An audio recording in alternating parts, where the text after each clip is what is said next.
Savea lo fa maoni, o le alofa e tau I le oti.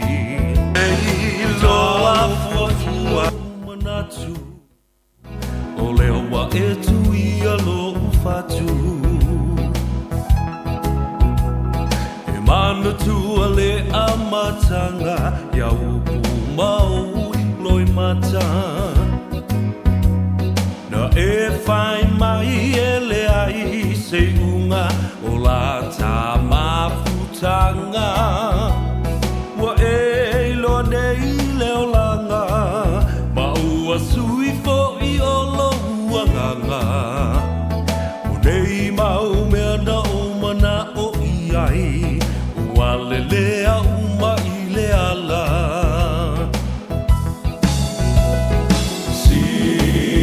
Sila maya ia I nei mea ua o whai. O lalo I foretu unga mau o te tāu atu ua o fo I mai ai. Umatu o si o uola, fasia I ta I whaiti o ngā. Ae mo oe o te le I whaafiti, sa o whai a mea sili sili. Ia, talofa lava le pa ia mawalunga o le whaafonga tāpua I ale atunu pele Samoa. Ila nei fo ia wa uli o le aso to anai, o le aso luas fulma le valu o me, lua afe luas fulma le lua.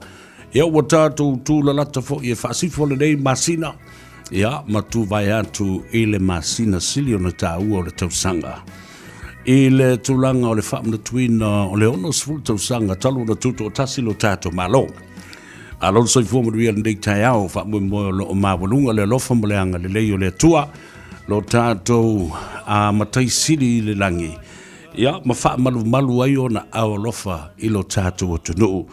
I lana fo launga ma le whainga malanga I aso te itasi. O le tangata malana, si ana lava fo I ngā ruenga, ua tutofi ai, o na tiu te mawhaiwalo Filipa, ia ele ngata fo I le nā. Ia, o nai ati na e o lo o whaasau ma tau mawhai. Ia, wārawa fo I le tau singa o ainga. Ia, me se fo I o le e karesia mo le tāna le lei. O whaalawe lave masani o le tātu o tunu. O le eitau malele I Samoa. Ia, male kokongi ngō pili. E le ia seisi o lo ngoa e le ima se pili e kongi. Ia, le nā. Mawalunga le wha moe fo I le nei aso. I le tāwhatolo le tātou vānu nofo. Tau ia I na saua I le vā. I nei avea malape fo I o le au na nei. Ia, ona whapea ngā fo I lea ngā valusi e ko ulu ma ko ala whau. Pa ia wha tāwha, na tāwhatolo le tātou tunu. Ia, peo na iai malu wha le malo. E ngate lau fionga le konsula. Le malo tuto tasi o Samoa I New Zealand ei. Au kilani malona au waa. Ia whapea na fo I le tātou komisina le fionga. I le matua I ale asi sunga le pali tele Scanlan I le laumua I Wellington. Ia whapea na fo I a siona au waa. Ia ale whainga malo fo I a New Zealand lo ua. Tātou sapi ai nei. Ia ma avea o tātou a inga lona lua. I le nei fo I a tunu o tātou nonofo. Ia ma papa au ai I le pa ia maulunga o Samoa. Ia ai le ngate le nā. Ia o le fionga fo I le minister o mta uptau tumutu o le Pasifika. Le fionga honorable sua au pito to fae William Sio. Ia ma le falitua ma le nofo alo. Ia ma le tau fo I ofisa malona ngā lue. Ia, pa ia masani Samoa, ia, ma fo I tama ma ainga ma tama, le usonga ia tu mua ma pule, o tu au ma la taua, ia se fo ia ainga le taima le va au fonti, o tama le manua tele ma to o le fane ula, ia awa fo I tu mua le motu, ia sua ma vai fanua, sa ole ma sale au mua foma I tu langi, ia ma le la au na sa, ma le lau niu na sa lua. Fatalo fatu, ia tu mua le motu, tuila ma manua, abe moe lo mwia fo I le tapo inga I le ia to tu mua le motu. Fatalo fa pitora fo I 19 ta mama tu o le tato tunu. Malo so I fo mwia o fe la valo mo ia ia tātou Port Kalambe ma le whaasalaunga. Whaamumoe o lo manuia oe.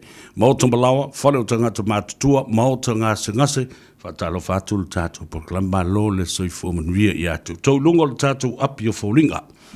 Le Facebook page, ia mese fo ia le tātou YouTube channel, whaatalo whātu le tātou Port Kalambe ma le whaamumoe o lo manuia o tau uma, e le alofa ma le anga le leio le atua, i tua e tafa o e fio le lanurangi. Ia amatatua i nei diusila o kui Australia, Hawaii ia male Amerika ke le ngale iso o se stete. Ia me se vau Europa maisi atu o lanurangi o loo whaafungafonga tāpua i baiele tātu o tunu i vaenga ese o le lanurangi. Whamalulu atu tātu le whilua e fo le teimi masani o le tātu por Kalambe le tu la sfurmane lua por kia le kiki fo sfurmane lua. Ina ua whiangai fo i manisi fo i o tutuangia wha le ainga. O le so, ia, na susu e eile uwhimata, ia, o le whale ulu o le mali atua, ina ua te tala fo i le wha noa noanga, na poa i le nuu, ia, mamafuri e le lama le maasina i le awhio anga o le whale ulu, ia, po le awhio anga fo i malmalaya maota e awhio ai sātu i avii, pea fo i le usoli, mamalu i le valai, ia e te nane fo i le tauso, ma le mamalu ia sa le au mua. Ia, o le awhionga, ia po le ftelenga fo ia pui fatu vili kuresa. Ia, ma rofa afitai, ia inga na lua, maise lo fo i le falitua. Ia tama sai lau, ia po loto lotoi fo i le vaho tane. Ia, faleseu. Ia, ma pa ia fasino, wale papa. Ia, ma sao fo i fasino i to o palauri.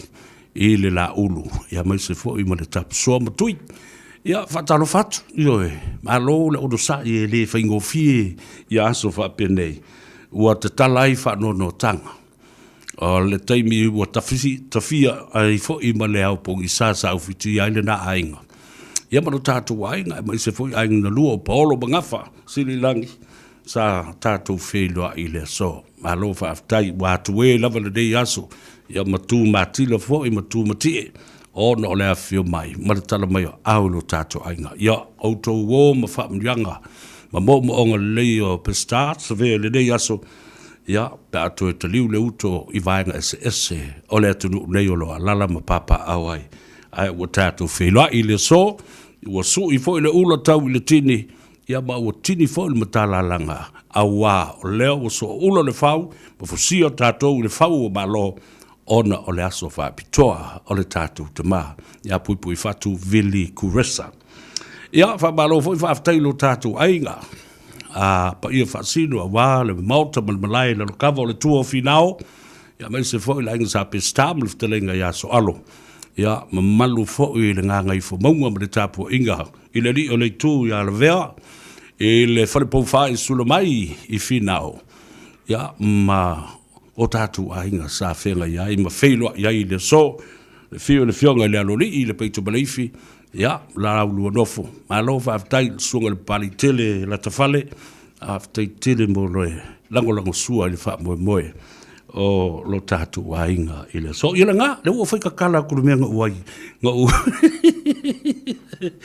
Sa ku ai ma le fasila au. E wha so soa le whaingo le aso. Ia, ma le fue. E fue ka fiu lo vale.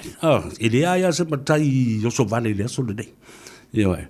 Le ai se matai e o so vale I mea o te tu ai. Au ai a. Ke lo le leile me ke o ai. Fafta ia tu le whenga renga. Sunga pira usu. Ma le filtua. Fa pe fo I le sunga ia masina. Ia fa pe fo I taua. O le au whenga renga uma. A le atua sa tātou whea ngai le so. Ia, ma whasanga I fo I me lau lua whasile whai o le wha moe. Ua, ave ese ai wha anua noanga fo o le nei ainga le tai au na po ai le nu, ma mafuri le la ma le masina, a le o tafi e sea le au pongi sa wha malu ma wha pepe I o tātou lunga. Ia, le na o le tala tule nā ma le ngang wha lalo. Ino sia whatumiti, tipi solia, alo wha aftai, o mai mo mai Palmdale, California. O Lupelele Viliamu, watching from Seattle, Washington and Tacoma. Talo fai balol soifua. Pat Meyer, balol soifua Maria. Juliana Vuilapa Solo Tutti. Hello, from where? Melbourne, Victoria. Talo lava balo so from ria ya to pe ma lungo tatu to o mai mo mai I lungo Facebook page ya fa pe fa balo tatu YouTube channel vui masiru mio ola umalo le na le la fo watu ye fa se tala fo I male tama sa tuala ya wa fo ia se tatu li poti mai ele ngate sa mo o mero tupu I Sydney Australia ya ma le lo fo yo o ila tulo lalam papa au Australia Ula Chowdhury a bistro afutoto o tua itai masipa malol sai fu menria ia fa pe fo Johanne Pua Elaine Tuisa Ula Petelo Morena good afternoon sis talo fa tiat o malo fo I ainga ya malene fo ya wauli o le asutona I po ani nga wenga lo fa tino I le so la tatu wo tale peselea fo I mai ya so ili se ava no tatu e lua tatu malole fu iai ile fia fina ne ale ova vai tu fo o fia mafuta mai fo I ale fia ngai minstao nga wenga tele ale malo ya me se fo I minstao mo la valele mo waf wa le fia nga e a olo fitiva ai e ma ngai ale vere fia mafuta mai ai ale e fia nga minstao na se I fa sa o mai le meolo tua iai o ia ese por kalama se ungari I mai Sydney Australia lo ta uai lana ta vale o ta vale wo fa ngai I tu per malo e fa ta welan ta vale le lai fa longo mai Savea ngai fa longo I fo I le por kalamba le au vale le ngale o ta ngofi tu wa I se e iau I lo fa ngai no tu per malo le malama so se mea sa ulungo o le proclama le ngali ina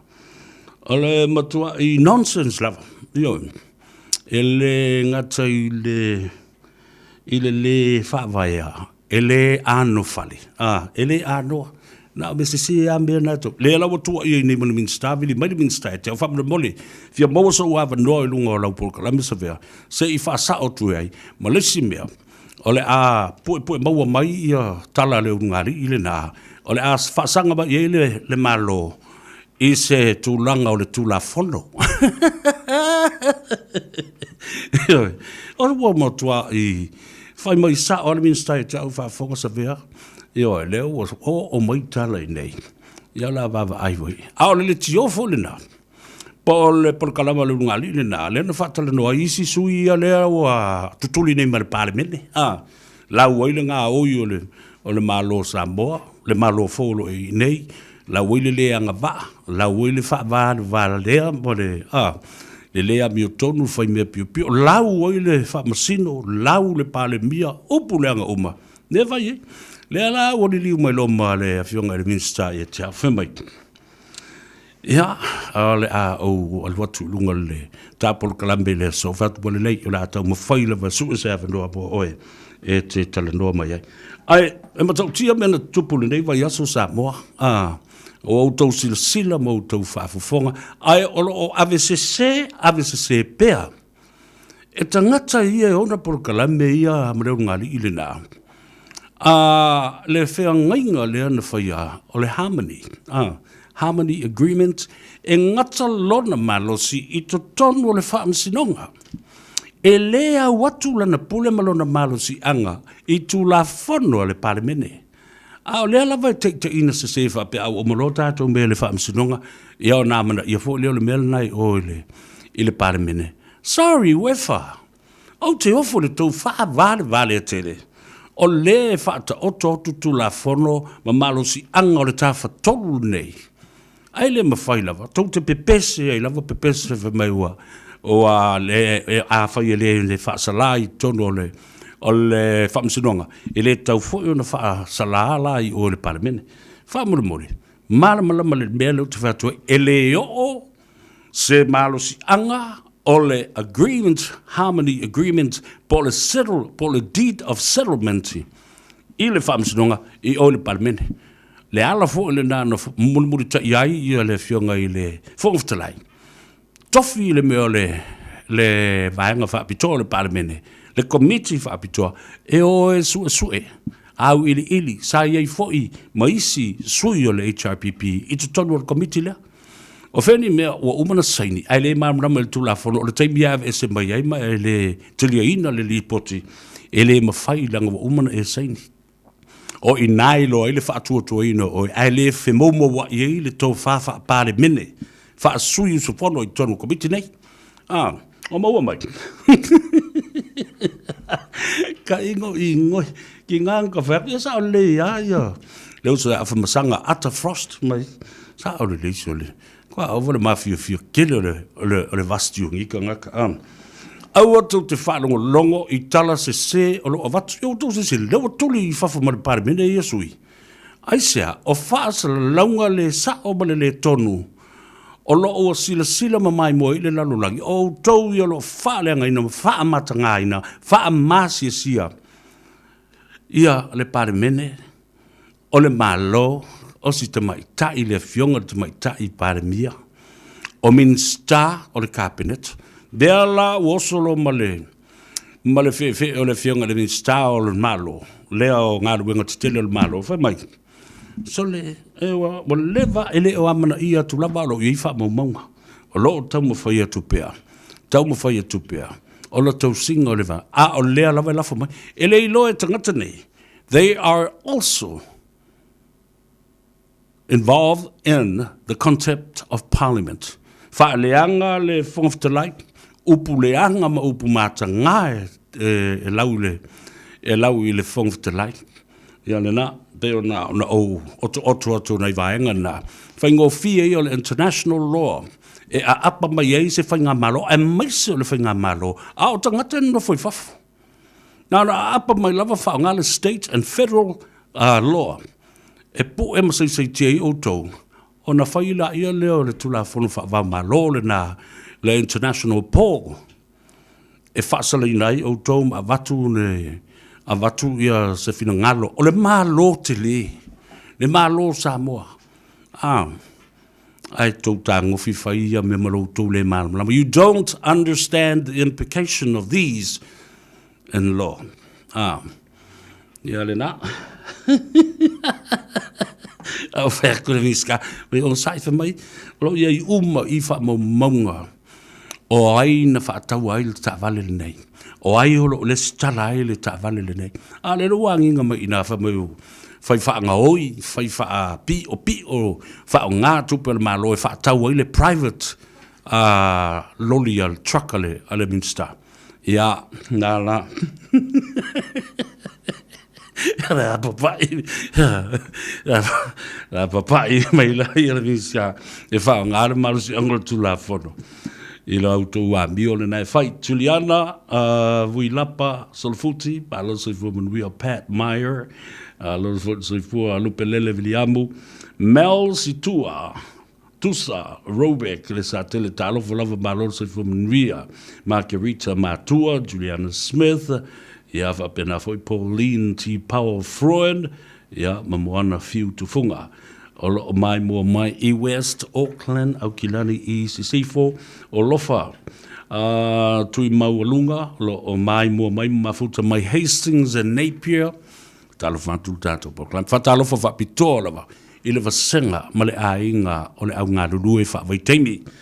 O le tau o le apple, piki le pea, kiwi fruit, wa umaisi mea ia manisi no mai tau apu ai o mai li liu la tau le sene whainga ruenga kon kalate o whainga ruenga le baby factory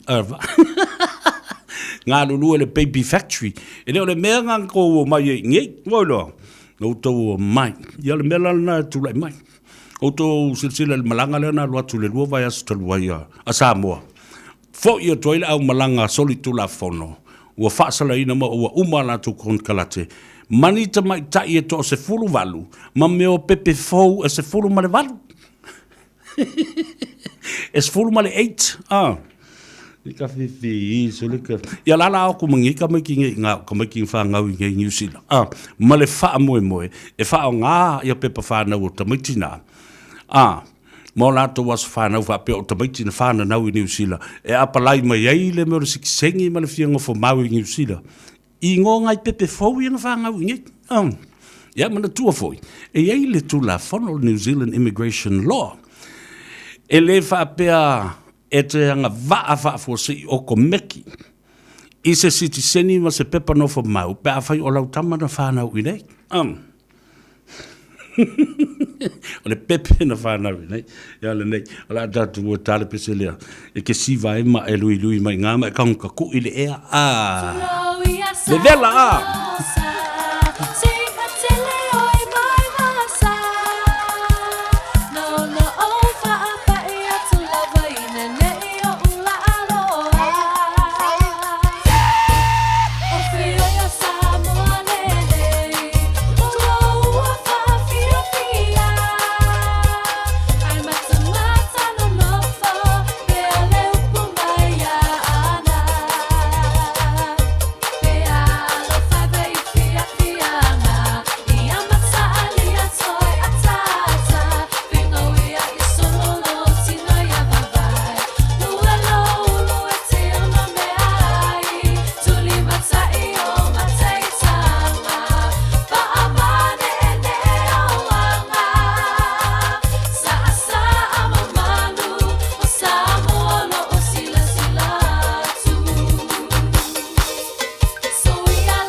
Radio Samoa. Taslima ivatolu Amo.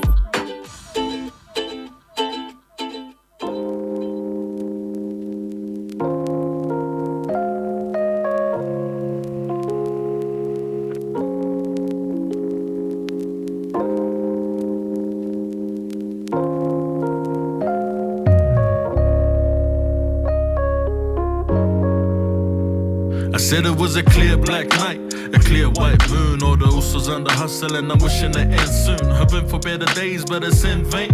It's like the color of our skin determines our wage. But hey, I'm not about to get all into that. But please, can I rather just state some facts and relax before I talk about equal opportunity? Cause if it's really equal, is the change in my community, huh? Change is something that's so hard to realize. I'm trying to compromise, but they don't care about it. Brown skin brothers and my brown skin fathers, you are appreciated daily. I just wanna say what goes out to all my hustlers. We are warriors and we come from warrior people. Don't let nobody break. ai benefiti mo le ola awa oina, ma le ola maloloina, whaapea le malu pui o whanau a onga, ma whaiaonga, o le mea pito sili lea ona whaata waina. E tofu lava lea onga ma la tofu fuanga talawhia ngailele, ma mana onga o whanau ma whaiaonga, I lalo o le COVID Protection Framework, e au fiai ma awala ese, e whaiai a onga, e pei o le a onga mai le whale, whaapea le whaonga aina o teknolosi, e whaiai le sona I whale a onga. O benefiti o le awaiatu I a onga, e mawalunga atu na ilo tūlanga lamatia, ma o fuafuanga o le saunga le mu wa saunia e a onga, wa mautino ai le malutia o le ano fuanga, la ilo isi o siomanga. A whai e yaini au fasili po o ni atunga lunga e winga I le ola o oina o lautama. Ma tau te whautuaina oe, ina ia e fsotai I lana a onga, ma whai loa iai o langona, e ma whai foi ona fsotai I le matanga luenga o a onga, no mera ale ofisa o a onga ale tau tu malo, e maua I le www.education.govt.nz. O le XYZ Renovations, o se company ua sinia le luas fultausanga lona tautua, fausio whanefau, tautua ma onsi fongo Samoa, le radio Samoa, lima I watolu a moi au kilani. Ina ua awhatonu lava leitu la elua. Ina I se kone o le a mafuta maila u malo o whaapitoa. Ma o le malo fo I leo uto I aile lau a le si u fongo Samoa I le soa. Ere umakala I winga le malo ringa. I lau tau whaafonga mai. Awa na tuua ia le fionga le tamasa tuala. E fusu lava.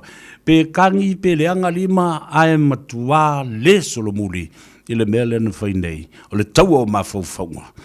I le tula I mai o le tātou whainga malo fau o le whaatua tua I le tua Samoa o tas.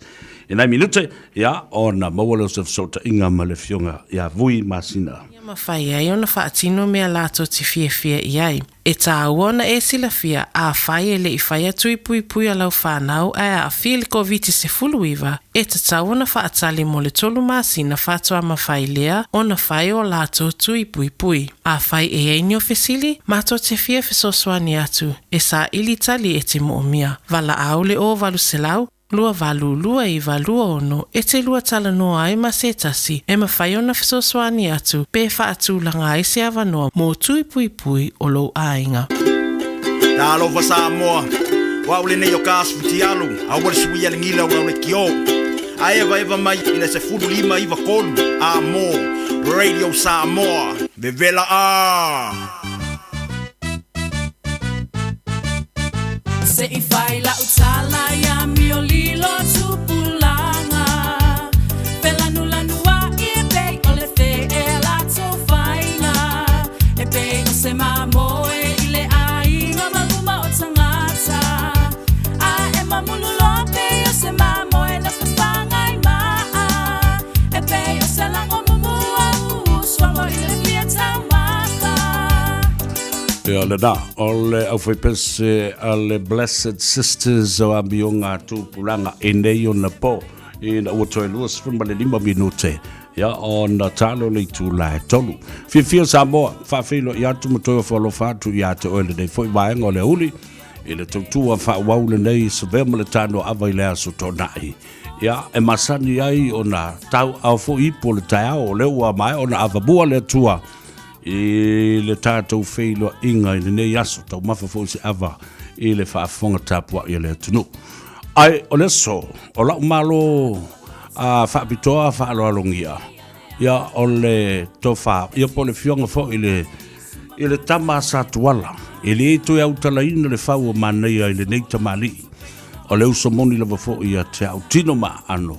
Ia ai alu ala tangata e whai lona malama ma fai fo I le mea lona loto ma lona fatu pui malango atu le istangata iai ia mawava ai I le lautelo lumanai a o adi me fua mai ai o le fionga ia vui masina mua a seina fulava ia ele to tau failo ile tunu fatalo fatu ai vui ma lo le soi fua mruia fa fetai ile tua o maua matali mai so fina ngalo ia o tafi lo I le dei fo I lao wa lo tau sanga maso talu o na tate tea ioi a o leo walo fa mai leo tua o lo o maua pelo soi fua malo malosi o leo o tafi loa I fo le ya so malo soi fua mria I la fionga ya io le ia no ti fa filo e tuai I la fionga Savea vai ane ale sua pesta lenga o tausi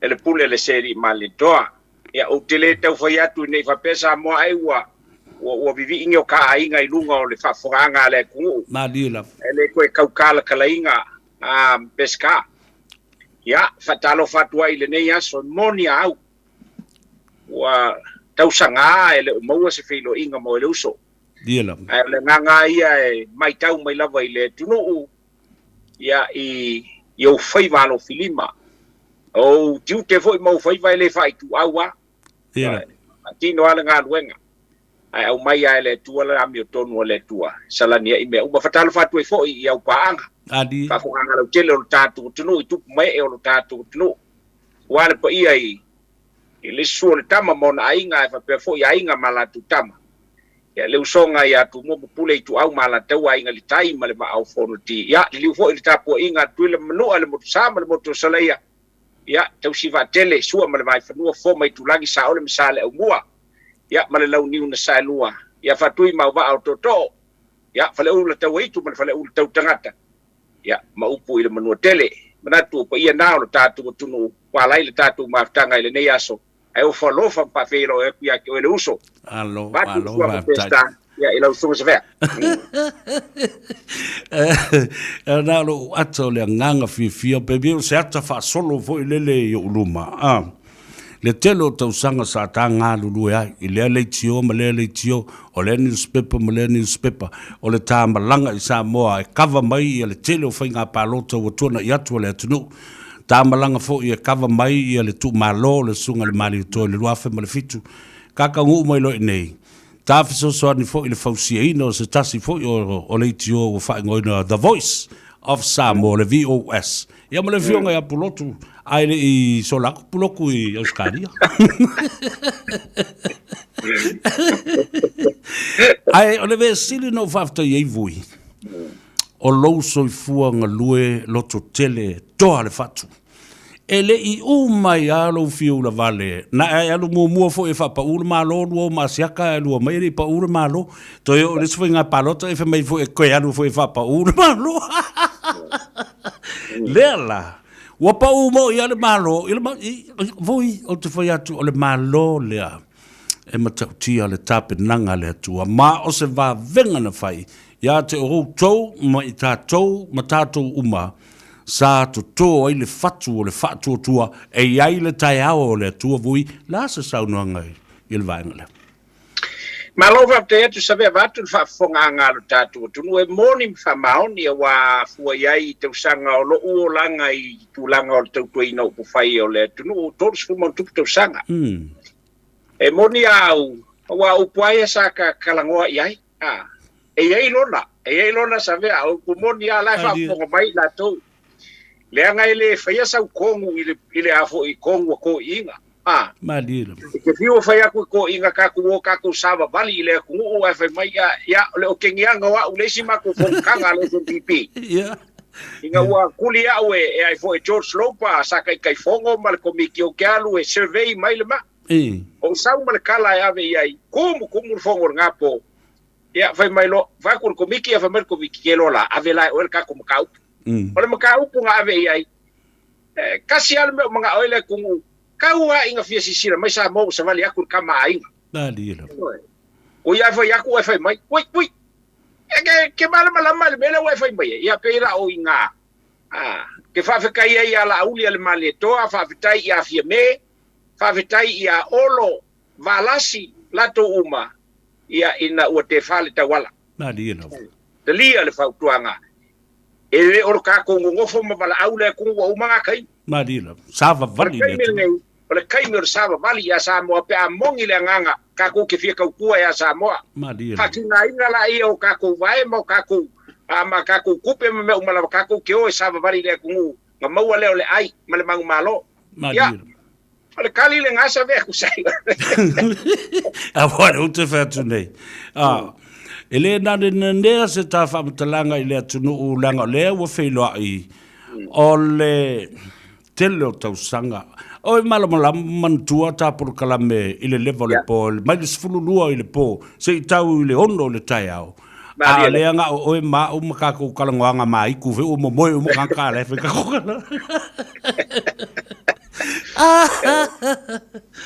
ya ele ngalo ye cha le si ngalo nga sa tatu fia lata mai nei oi na o sempini le tatu le taito fit o la wa fionga o nei o pulotu Canada ma le fionga ya le ulua ia li i le otsa i tu au ale o fai langi le fo langu ia na so ele o tupe avela ia le o tatu fa mo na fai i Otara Otara ia shopping center ai le po fai le matal no nga matuila epa ai sa i mai ai le so nga tupe na po ai le tangata na fa tanga ina ia le so nga tupe na fa tu ia vai ele tau longo tuala o fionga mafisiringia se whatangang. E tau nuu lo le au le manu Samoa le mea lo o poto ai le tu nuu Samoa le nā. Ele tau fisiringia la o fionga whamai ai langa lo kia kupe. Whakua lo kia mako moa o vui ma le oka. Whamai ala wali i langa leo ke whakua. Lope ka ngofi whaise mea reanga le kupe. Whamol mole le ai. Na tu sa o le tupe. Ile a ao le fionga ia whale o mawaenga. Le oka se mata utia le na fa moe si toi fangu mai la ngona a o tatu tala no pe lava i upu fai o malo mai le fio se futo sango tona ilu ui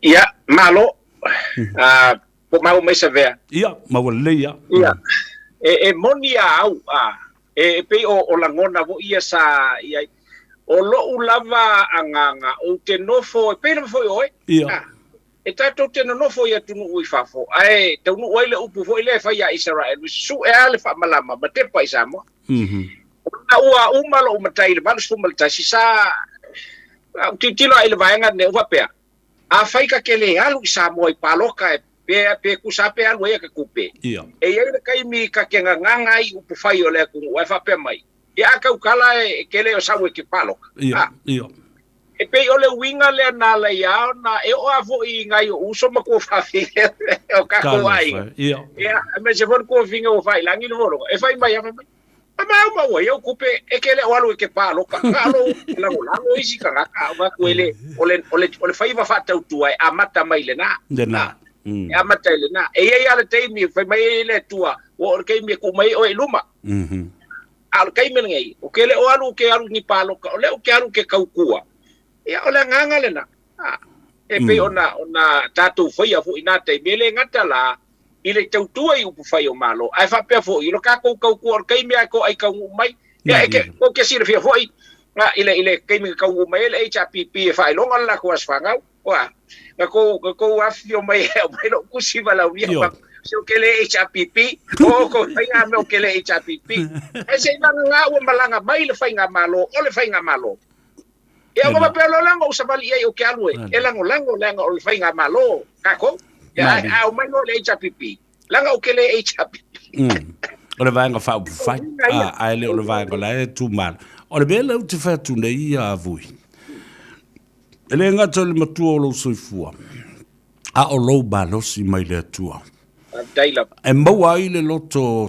tele e tau ave pea le savali ma moli pea le savali i lu umafianga mai o te whaftai ai lau tautua lea e tele i alu watu e whini wali ma e tu i luma o le tu i luma e tautua o le ava o le launga e pui ai te mali i nei o le tātou atu nuuna o tau sava vali whaftai vui o lau whaftai whale a ulna i lau fionga i le tama sa tuala ma lea me whai wale o toi fwoi nei tua i a lau tala noa i upu ia e whai o vui e pepelo o vui manioka o vui a wandi le rua tūle malo o vui a o le si meo e mali ai vui ia e te tangoa e lui ai musu he sau ia o whawhia fwoi no lui ia upor kalame punga mai lunga paola mea o te atu matangi a tātala noa i le fola le leia ia e whai ala sau lui ia lea o kasi ale lui o le lui ke le a leo matuato tolo ia i upu whai o malo a vui Savea o le upu moni a le whawhaka mai le tunu e le aia si nei o na alu e whaua lunga Mandilo le nganga ia e pea fo on silfia tuile pa ia ole e taimi malanga mai ai lana whainga malo, tatou tautua malo. Nā dira. Ai ona o anga upu whai, mali tūlanga o vaenga wha upu whai. O le hala lea. E peifo ona e sauno i ai. Ia e whai a kuanga i whainga. Savea, o lai mau ke ngofo mai marmako ngu usawai. Talo whai. E la lawa tua nei wha upunga. Ia le kaimilingei. Ia ua wanga kari e o le mako ngu a whai le fongo. Ia, whai mai le mako ia malai unu. Ia. E ka morau. E ola i o mako loko la upu. E whai aku. E le a whainga lo alu paloka. Ai pau ale, nge e whapea mako ke le langolango. Mako ke langolango. Ai onga o kako ngu mar kako kumalo. E ave ar wha mua. I le malo. Ia ofisino whaku ai la le malo le ave ar ko wha mua. Wha mai le i chapipi langa lai kula i le malo. La ukaranga whai e fongo ar kako ngu. O whaku. Sakuala. Malai ulu mar kako ngu. Se le koe kusa e chapipi. Ua ola i fonga kanga foi. E lafo mai ko inga. Angalo waka. Ia. O te aka. Ia o whiange la ko sui anga abi. Wala fo ia o whiange ko sui anga abi. Ele o whaia inga o kua iawa kua ele o koe foi mai kako. Ele ko ke vai mai sikama ele i. Ele iarun paloka. Lea kako ke ngofo mwhawhianga i kaimi uma. Ia le senga nga. Pauale nga usawai kaukua. Ale e wha awau kaukua. Mali e lava. Pe o le winga nga o le wha mkalanga i kulanga i pe o ngai ai. I le se whiangi wali. Leanga o le kungu pe e whai ei upu o le ao e mamala. Mali e lava. Le so nga lafo se upu le kungu kulanga i o upu whai wha pe ngā. Ia, le ala o kula i mai le whai ngā malo. Ia, pe vonga sin fia e le mamalo le kungu. Inga ua wha vai le SNDP. Sa le fia fiel ma ko kengi ya kia ungo foi aku. Ka ko e au mai pa le mia kai milanga. E ka kala lo ia ka ko pa ki mai mala si. Ma ko inga ya kia. Mai bui. O vengi me fa ku le SNDP e sa kai kai o le si mai fa sele kai o le chapipi lo ke fa ya kwai o lo ke fa ku pa le mia si fia vo. Ia. E fia ma le pa le mia. O le ya se me o kakala le mea, kakala le pale mia, kakala le mea, kakala le pale mia, o le fala pukonga, o le a. Ia. O le pale mia la leo ke fa kako e, o mai kuila e pae, e a fo ie. E kakala ingar kako vai, e fa upu fai.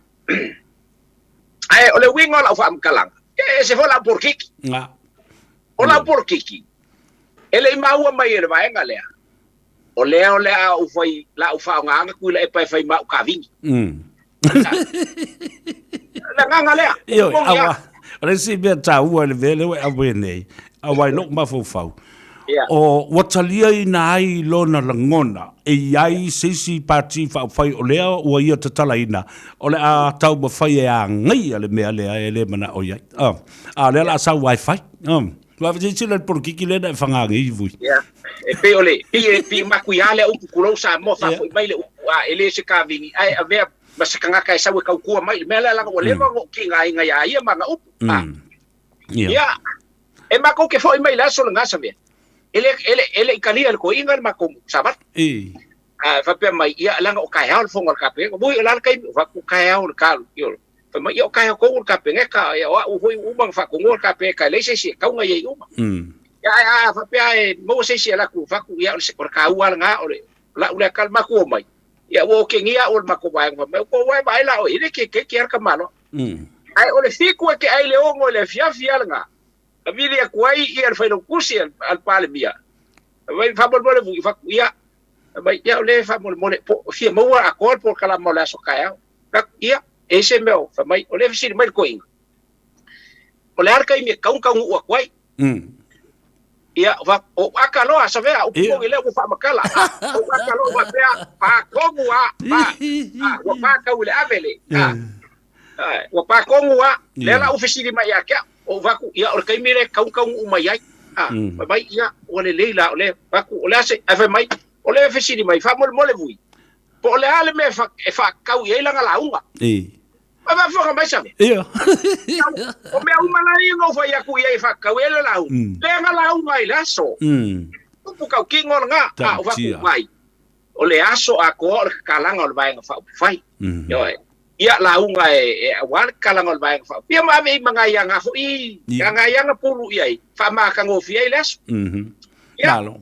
Ole kulanga nga pe ngo fa ya o hanga ngal por kiki Ma di la. Kile fanga so isi pulfanga ai awala ke foi ai ya ola nga mangingo mamal mlaba o ngai lola lea po ver por kiki malosi a ver por kiki vai ya langa fa lalo ba ku fa konga sa Malo va tai a wafu ole tala na ta longa le por kiki e tele fanga mamao sisi e fa lata ba yo au ta fanga ke we fanga mao misi ali ole se me o te fa tai la o fionga voi ole fatu tua dai o le ala tilo masauva ainga faa psychology I te tonu o lo fatu I le au vaa lea na fili nei mo tau mafuta ma mili ala fau ma malama tala noa atu we e te lole le faa vaa o lea tangata mai la tau tulou le upu o le au vaa lea na fili lea tua mo tau mafuta Pamtai Savea watu fa fonga mai le tunu ele o tele mafuta tele ia ila tou ia to fa patasi ai mabalas ai mai se fo io o le fau ma la to ia sa fai pule momua ia o le vaenga o kele mafuka iai e ala o le winga la kala o fele fa ko kele fie mafuka iai ai le lifa iai so tau ia o le vaenga fo ato o le vaenga la nga sa kele la mafuka iai ma ko ke fa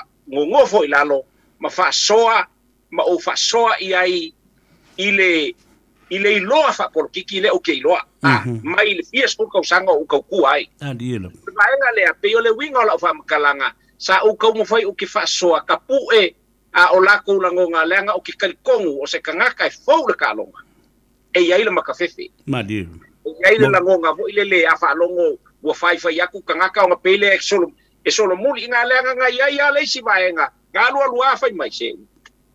Ko mga ko solo muli. Ele kala u fai sio ka ainga o kele kala u fai mai. Ya pe ole winga le Savea. Talo. Ola to ia sa silion na tele ia la maftanga. Ma ale langona mama. Na tonu wa.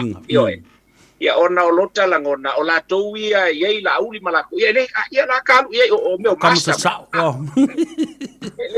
Ola to la ia. Ia sa fa pe fo iona tele iai la u mafuta o telo te matu te mafuta ai malololo lava le road show ya mako fa sanga ya ave ia ku lalo mtulanga o vaenga fa pena ia le nga fa lalo ba ku fa fonga le o le mafonga le ia te lo foi se mea foi le na o tanu a lo loto I lo fatu o le mea na tupu ia la auli na sila fia le tu le epa na paule o le toa manu I tono le chapipi o lai malu ai mo pui ai ai na o tava vai mo motu ese lauli ele I mafai le to fia se fulu I la to le toa male mafo fau le o le to fale to na ave ya lauli e fa sanga tau mai le to fia se fulu ile to tasi fa o popo atu ma fa o popo atu le va wa tili malo si ele me na sa tanga I ma lau sila ile savalinga mai le na ile wingo la tala le avatu Savea na o iloa lava o la auli o le a fo o le taitai ua tapena ina ele tua I le teimi na fonga fitalai e le na o malanga I Samoa I ua pape o le akala I lalo le moka kuai ia nga o lele I Samoa e alfo I whailoa I ai keke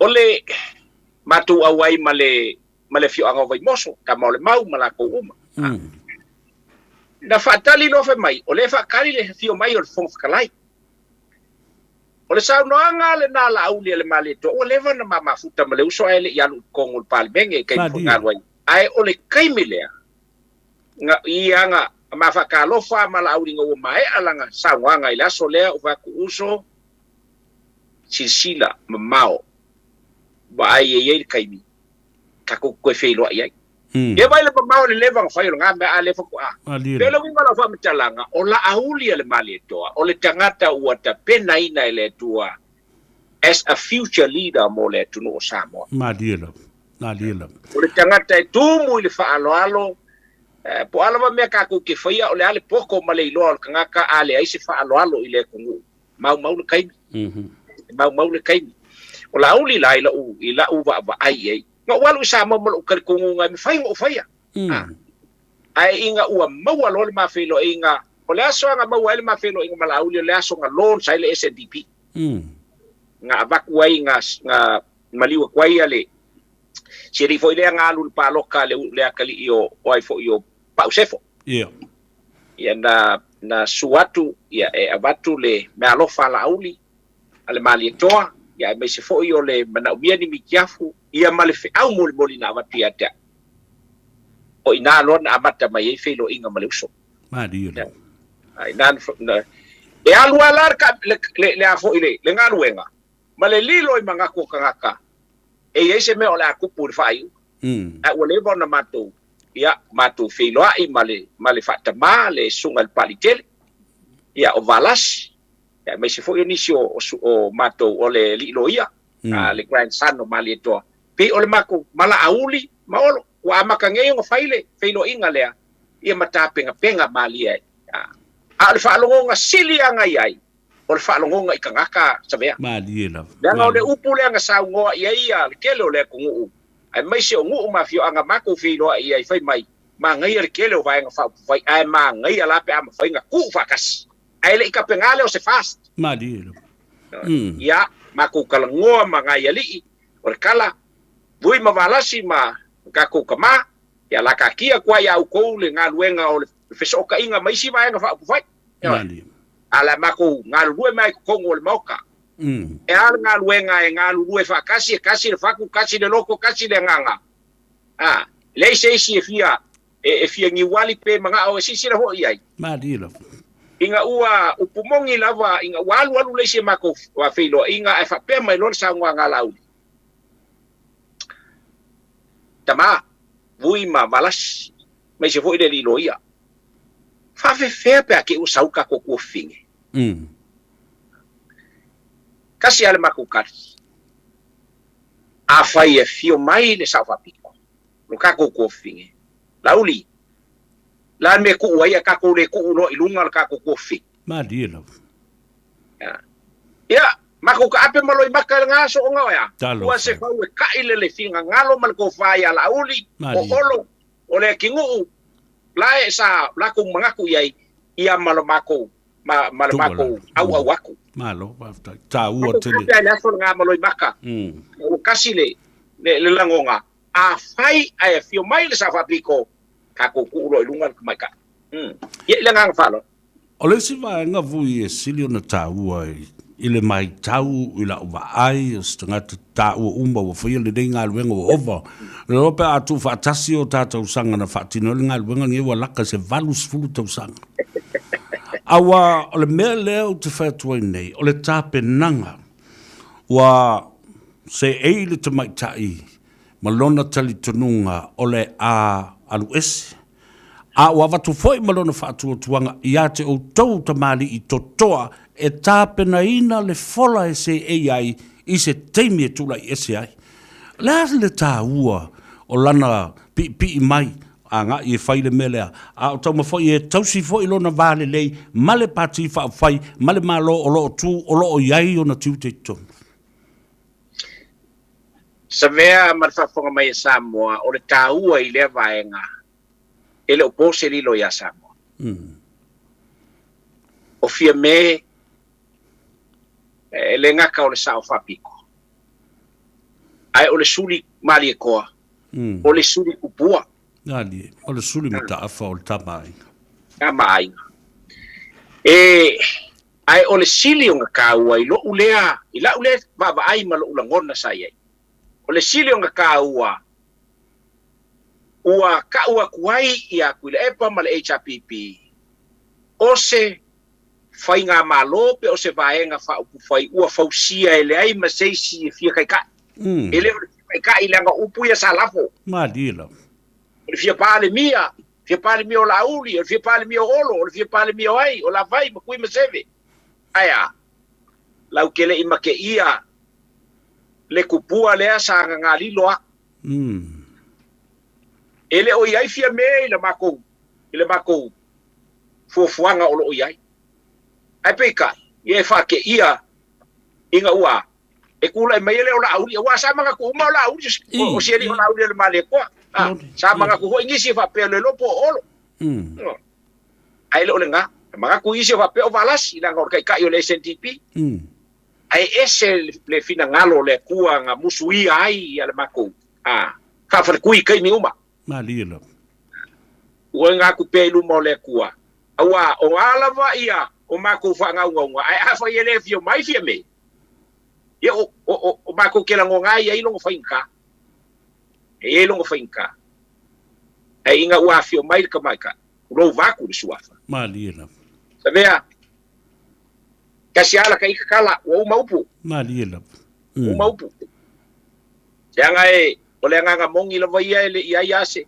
o walu Samoa male ia ole aso muli foi ia lo mal paloka o kai al paloka o ko vesidi mai ia le media ia ke ui ele isu ia sa ukali le melenge e fa kwa e fa mai ele ko kula e chapi ele ko kula e chapi o kai al paloka o kuma pelo la ngonga taku e umar po kai ao ole ngu melanga fai mai kuila e pa fast food male lua o sui pa wala nga ngu mela e maua kuila e pa ole feli ua inga o fast food male lua lu fulfa ma tau tia le na interview sa mata le interview le na yo kau kingo ai fa ku pa wala nga ngu mela e maua kuila e pa male HRPP ya Savea le kumong ya ele fa pe o se ai onga ole finga ngalo ale kua ngalo le tua e umar paloka el polanga nga paula ngalo mela kulep ngale luas pun mal fa luas pun mal lima fa kua ile kua Samoa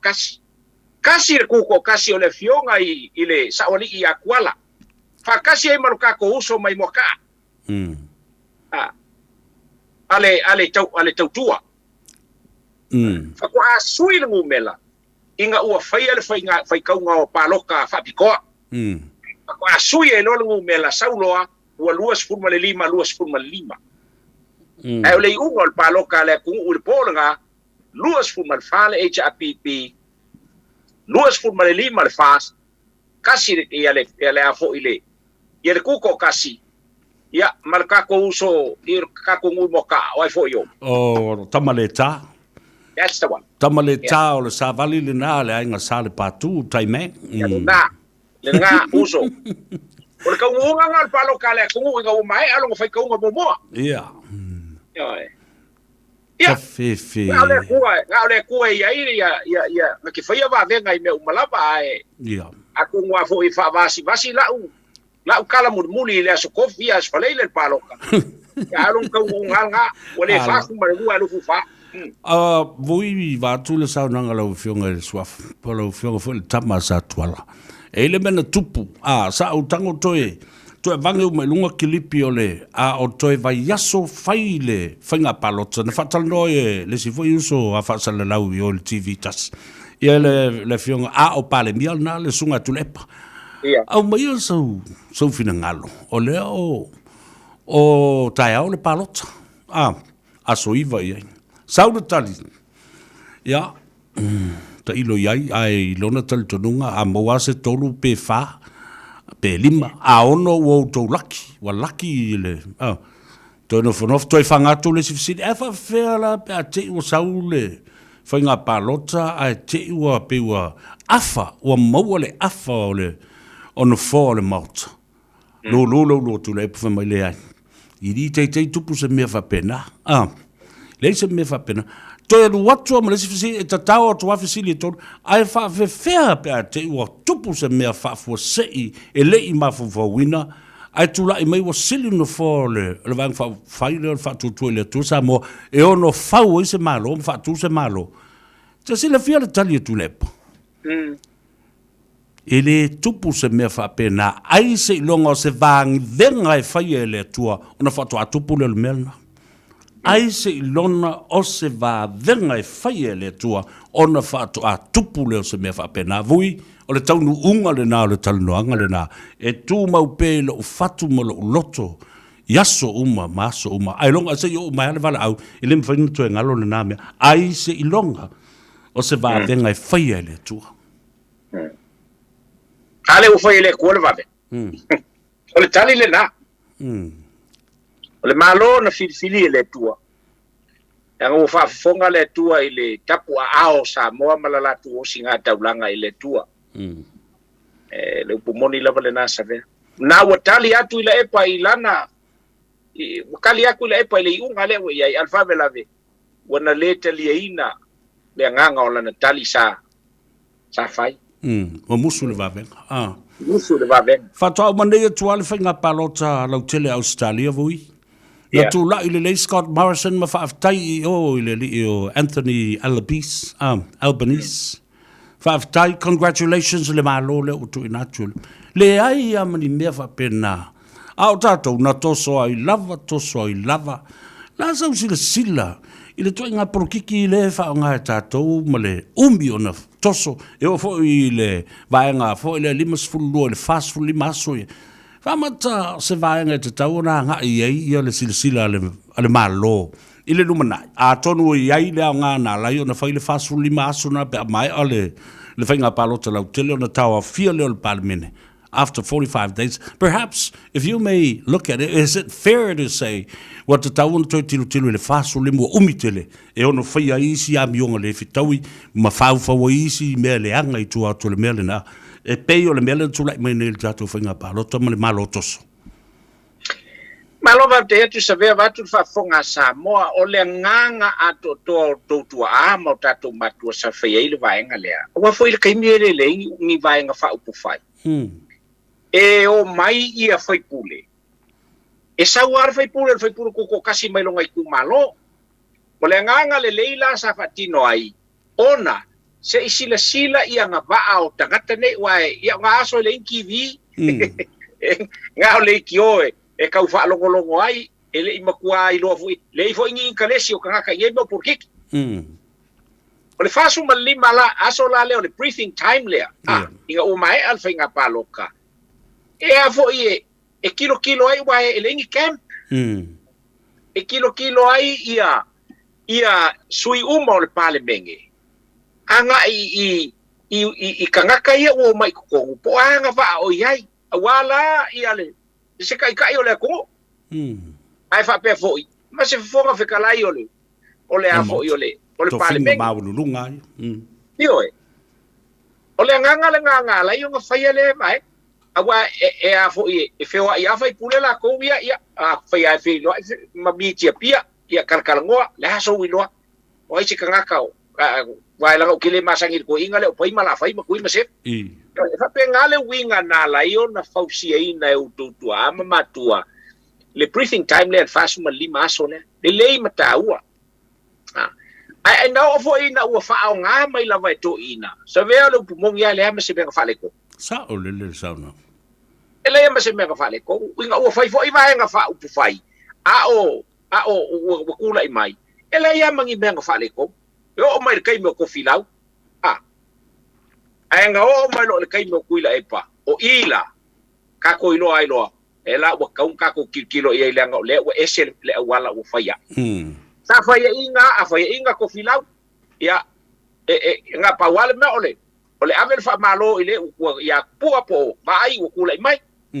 ya fai inga le ya kula i mai fa penga la ole winga la wala nga o fai ar kai mi mo le wa be vesi e ka ko le nga ese la le awala o fa nga ia ma fa ko mai o kula fonge ile nga fa lo Savea ela o kula i mai ai ya o ka ro fai se swinga mali e ka ka nga laua nge yo le unga ka waloa kai au fa kau ele au le malo le ia le sui ua mangu malo malo fa tau tele fa fonga ba le tunu walanga ese fo ia ta palunga ma pena ina o le tula fono fa pena fo ia au bala ese a me sol fanga malanga lava le tatu tunu ina ua matualu tia i puava i upu fai o malo le lava la o so ba ia le ngona le ma le manatu na matua i te enda e tuila e palona fai ina ma le to ilalo ile whainga palota lea awaia na tele i mafovowina na moe o sule i ai alai fule tai au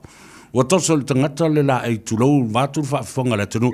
E o mai lava la i le taimi nei. E le mawhai o na moe le lei au ata oto le po. E pe o la ata oto le lunga o malala ola. Le whai unga le na whai nei. E le pale mene ma le komiti o le pale mene. Ia tu le epa ma le ala i le pule. O le sao no le pale mia. O le la au le o leva ma le fatu na totoi tono le pale mene o le le mi ngau le ma fau ua ola la usi ma malo. Wa tatau na li iai atoa ma le maa ai ato i fafu. Lea la o fai foi ma le o la sau sila. I le fina ngalo ma le tō whāle komiti na whai ai indefinite. Se i monitor ma sila le whongaftalai ma le malo. Pe toi fai pe sala mo pe le ai ati le una fai. Lo fionga le tamasa tuala. Savea ia ese umalama I tātou maro tātou whaawingaina. Ai o lau whaawingaina ea u lātou e tusai o le whaafisili. O lea atu lea. Lea na sauno I aima malele I elta maita I pāle mia. O le meo le mawaenga kuua. O lea atu la. O kui la epa. O le upumongi la malanga. Lea nga foi o lea ka kou ke sila mau kou whaafonga I ai. O la ngonga I ai au mai e whai pule o le HRPP. O mea umai kui la epa o la kou mafofau. Ele ongi finga ngalo o la kou kumalo. A lea nga foi o la kou kumalo e mama ya mionga. A la kou sufe pule. A le whale velami. O lea ale kaunga sei. Ave ese le ku ai nga pulenga lea fo inga sa ngo ye kama ainga le sikaimi awa lava ngi ko kula I mai se kangaka ngake ko fua o inga le ku awa le pumongi sabe wa ko anga ikua se fa makalanga ole va venga ole kua langa ka kongu ku ile epo o ole kua o fai ole winga la ole fa makalanga nga mafo ku ile epa ilanga upu ele ole kua le kua fa vau le kua si ese len kaukala e kuile epa anga kaukala kuile epa ia ke ia se inonga fa ia se va venga fa ko asui leo se fainga malo e pe kai bokula I mai wale o ia o fa ia se va venga a o fa ia le kua si ese va venga ele karia ngo fiela ele kua le o se fa winga nga malo le ka komunga ile wingo bengai ale mafayo ngabe awale kaimia e lo ai ele fainga le HRPP wa makua masei ale ule ko ia se malosi ko ile epa ya la ko amakalong ka ko wai lo le ye fesili lo mar fesili o ai le isi kai o le HRPP le o la fifili as long as Kuila Epa is there, none of them will ever open up and say, I would like to challenge Kuila Epa for the leadership of the party. No, it will never happen. Ilanganga whanong.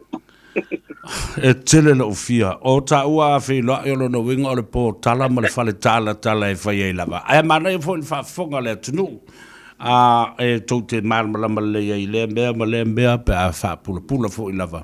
Ina ia lelei ia wafo ia lelei le information ma fa mtalanga e fai ngofi fo na fai lau fai unga le taimi ma le taimi voi lo uso atu swafa mo taulang ono lo yai le si fa talanoanga lo muli mai ai ole ata fa ba vai le taimi nei mo sina masalo le fo vai aso ole a stand by mai ina ia tatalanoa mai ai fo isi ba enga e tu ilo mafo fawe wingal tato ngal weng fa salau malona fianga le wo yai nei wa pe se fa mai fo le masiafi tutu mumu ia ila tolo tau fa le anga pe ma fa nga tu la epa malana vaanga brainwash them I sorry tu la fono o lima te ina ma pui ai le tato ngal weng fa salau mala tu stala ele ngatala contempt of court contempt of parliament I contempt ole malo a tolo fa sanga I fainga tangata nei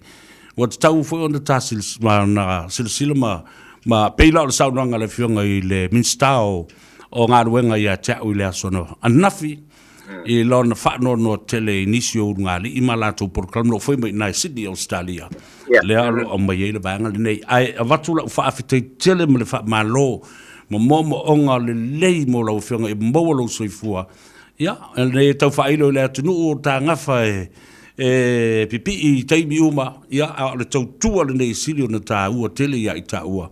O le wha malama lama I le atunu, ma wha ilo mea lo tupu, le taimi o mea, e te tau no tupu ma mea, sa le te tau no tupu lau whionga. A maia le tō whae, wha soi foi le atunu, ma mai ese wha mrianga o le tātou au wha whonga. Savea mo le atu le nganga o le whaatai ma le whamalo tu sai o le amana ia o lo vai mai I le porokalama o le Tanoa Ava. Ia, Samoa le upumoni ai le mawhai o na popo I sautala ia lo tātou utunu. Whaetete fo, whai ale tala ma le whaetete le anga Samoa o le ao mamala.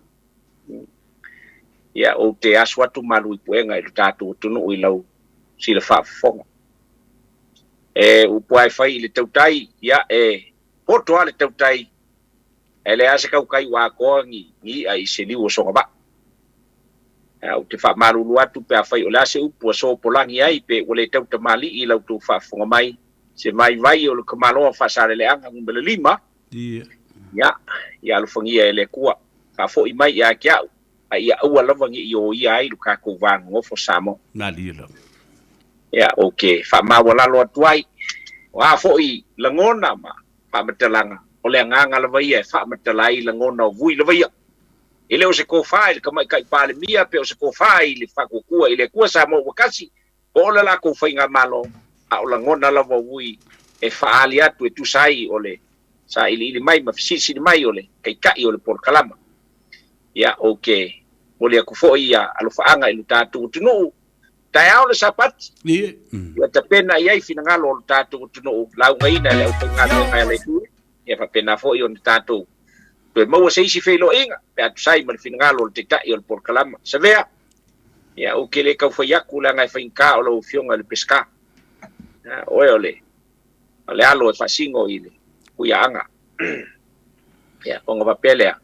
Whawhetai ia te ole uso ua mana ia mai ia se vai o wau nei. Wau lea nei le tau ai. O ia. Ia whunga anga lau fionga mai se fo I o paanga. Ia e kako sa ili pe I le tua au mai lawa I le tua malama. Alo whangia le kua lau ko wha. Tāluan. Kei ngange fo I o lau fola wale kungu. Ia ilang kapua inga. Ia foa I pe le kua o mangak. Ia mawhau le lei. Tai. Peo nga kau ai lo kako ku wa o fai vai o kako ai na kau ku ya ai lo fakele aku mo o le uso baku la ufionga o moli aku foi lo fangai I le uso fai fiau ya lui pun fasio male pel kua e le pose lilo o kingo lo mako ai ngai afengala le o lo sua fai foi ya le ku finge ya salaanga o lo vui ai no mako ai ya mamoli aku ala faanga I ainga ai mai se fo I o paanga mawo o lolo le ko mafuka fai a pele ku ka penga le ku sei skaini ya ko feilo ai o lo uso ui senga folava masinga mua o ke fa ko falo ke le aku mo ele uso ai fa soi fuia ya le na fa tele fa soi fuia alo fa tele bola o fionga ya mia mamolo soi fuia la le ya va pena fo I ma fa tumu pele utu le tofa manino a wale tapu inga ya ai mo se fo ia le tautua ya Samoa fa soi foi mo le teme nei voi a lofa mo ele uso ya soi foi yo it's like that king na ma vai foi na ia tatu pese ya a lofa tu ai le uso ya voi va tu le swafa o se la ngona fia tele nei foi o le wa fa tele fa la voi le uso ile teme o ia Samoa se I finau pe I ma fonga ya langa la vol tanga te toa fo I le loto na va tai fo langa le taleni fo le to fa le le I le la unga mo le to o le tunu o lo mfai e mo mori le sabali I le anu umale tu malo apa matapa ia I le fionga I le tu mai tai pa le bia ma le fionga I le la uli le mali to ma le kapeneta ma le la to fo I savalinga sa fionga I le na vai tau o ria la fionga voi alo fa tele mo e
e Samoa.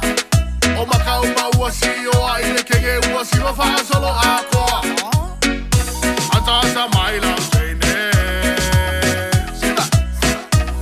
Siva mai lau baby. Atasa mai lau teine. Siva mai lau baby. Siva mai.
O e whaafonga le tautua mo oil si ufonga Samoa le radio Samoa sfo lima I watolu a mo iau kilani.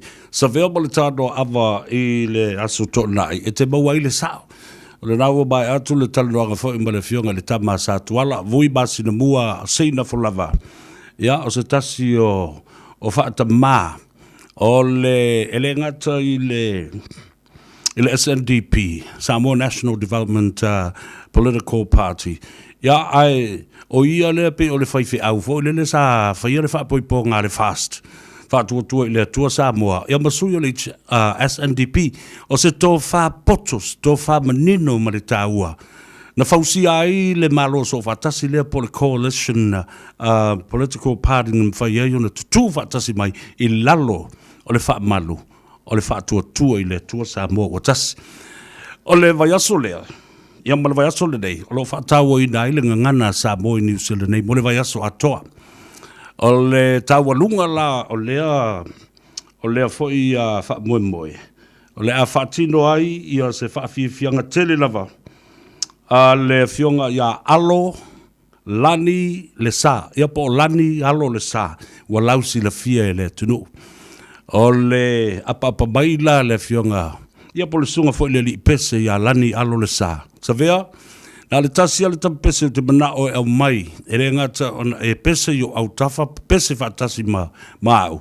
Ia o e foi o le fonga, e tau walunga ia le vai aso o le ngangana Samoa I au kilani nei. Ma le a whaia lal na whaafifianga tele lava. I le aso wha, le aso na I le vai aso lea. Ia ma o le a whaatino le nai Avondale College I au kilani. Avondale College I au kilani. Ia, o le a whaafifia I fo I ma le au pese, ma le au siva ma taida lea na malo le ASP Festival I le tausanga na se ima vai atu nei, le Avondale College, le tūpā Samoa, ia, whaatasi I fo I ma le au siva lawi loa lea ua whaingoina nei, o le True Uso, stasi o siva ma le au pepese, ma tautia lo le lato wa e mai fo I, o le aso whaala, le vai aso le la sau nei. Ia, whapena ma le... O le tūlai fitu le fiafi. Ia, e na o se fulu tā la lava le ulu fale, vai. E kanka pepese whaafia la wiloa, ai, ana le sfuka la ke ulu fale. O le atoe wha la wiloa atili atu fo I lea vai aso I taimi o tātou por kalame. I le... se ufonga ma le tautua le radio Samoa. O ne ngalo ia toe, ka ngolo e li o lau kalenga, a sofa, a stona I le na, tawalunga iai, ia whaafiafianga, ma mea umalawa e tau I le langanu o Samoa, ma le vai aso fo, le ngana Samoa. Tau le fitu, Avondale College, whaafiafianga tele le na le True Uso, lani alo le sa, ia ma Savea Pesta Al Harrington, ma isi fo I o le a whaafiafia I le afiafi. Ia, nana, nai wha ringa nā mō le tātou tunu. Awa o le vai aso atoa le nei o whaafifianga. E le ngāta o le vai aso le ngangana Samoa. Ai whaatasi I fo I ma se taimi silion whaapito le tala whaasolpito le rangi ma Samoa. Le ono se fulu tausanga o lona iupeli taimane. A le ua whaatasi mai le tua fine. Ia vai po le whalitua fo I. Ia po le fionga fo I a Fortino. O le tasi o suisi ni o le tātou ngā ruenga le radio Samoa ma lau whaasalau ma lau tūstala I Samoa o lo au mai ai ia le tala o le taulongolongo ia ma mo le lau silafia le atunu o mea sa tutupu o mea ele I tutupu ma mea ua tutupu sa le tatau o na tutupu a talo whatuai ma le nganga whaaloalo maina wala fionga Fortino ma lo le soifua manuia whaafitai foi mo le teimi ua whaavanoa mai talo whalava Talo fa Savea. Ia, malo le. Talo fa Savea ile nei foi vaenga o le afiafi. Ia, malo le soifua manuia I la fionga. Ia tatanunga ia sa solonga manuia o tiute ma faiva foi o le nei vai aso ia le tatou fai o le vai aso I le astona ia tatou sauni uni foi e o taulanga fa atasi ata o le aso pa I o le ali. Ia vi ia le atu o lo va ia pelo na lo famlo na ngale le ngata I le Tilo atu fo yo sulu le tino I la wafionga male fianga I matiuta mfaiva ya mese fo yo le tapua I mai se tato watunu ya I mai tu e fio le langi le nei fo I vaenga o le au le astonai pa malo le so fo manuia ya malo fo le folau manuia le nei vaenga o le tausanga malo fa pale tu te mfaiva lo filimo la wafionga le tumai tai ya o le fisili masani lava na mai lau market wa mai fo I lau fionga male sio wali I male no falo male ai ngali o le market pe wa tau le o mai le fai tu le market wala fa la to talo mua le taimil nei ile so o na nafi anga ngai fo le bau ya o neisi umu ya o laia nga I le to tele wa pe o le mana ia foi le nao o tua ia e tele mai ia mai sai si umu tele ale au fa tau me mata me si umu I tai tato market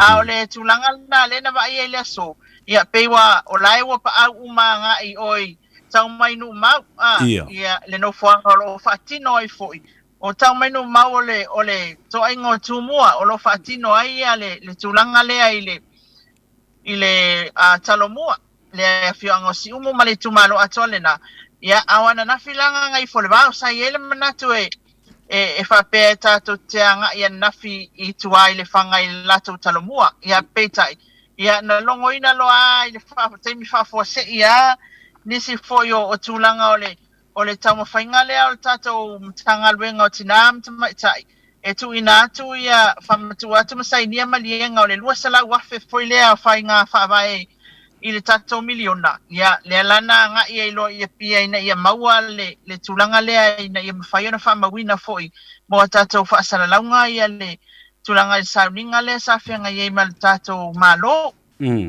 malo whaftai tā ua tele vaila I le manei o talomua na o lo whatino I nuu mawhianga I tua wai loa loa mano fo I lo iai ia le tōtele o ainga fo ia pia ia ua uta le whanau malu ti ngai whaasavili I tua whaatau mea mata I se tau ngō fie tala whia ngai ma lau se leni ia maisi fo I whaaburianga o se tulanga tā ua le nā ma whaafia loto I lo uma fau I le ngā solo pe I luma o ngā luenga o lo whaatino le I tumalo ma lea I tumalo I lalo o polo kalame ale malo o lono winga ele o nofo le malo o lea lava I minoi I teimi umo o sao lea ia ai mai se ala tanga venga o fatu anga fainga faiva awai ole sini foi le tilo foi e pe fa ilo mai er komiti ole tato ono suta sanga fa manato tuto tasiso tato watunu ia o masin tasi uma ole fa ia tulanga ia tanga venga le ofisa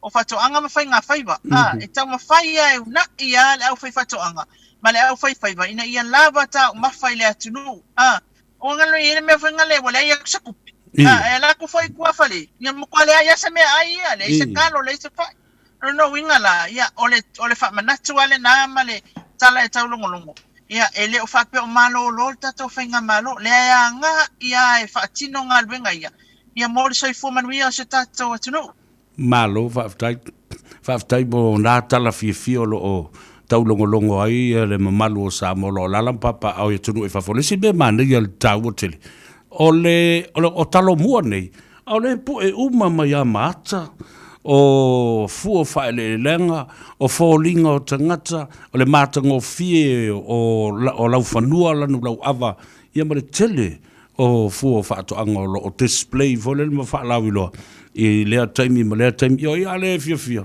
o le teno fo tu nei ma mtua mauti no le lei ili ai ele o onge le tunu o le lei por kalambia le malo talu o na tula I mai e faa wau ma faa malo si au I o tātu tangata se aso matautia le nei foi vai aso sa o tau tangai ma sila I tonu o le mautafono ma le pale mene o Samoa ma le laulili wina o le lipotsi le na mai e le komiti fa apito le palemene ia mionga tawa loa ia ma winga le mingao e fa ali edisio sui la sauta ngai wa sau sila iai i le lipotsi le komiti fa tasi ai ma le lato recommendation po lato fautuanga I se fa salanga I sui nei e to loa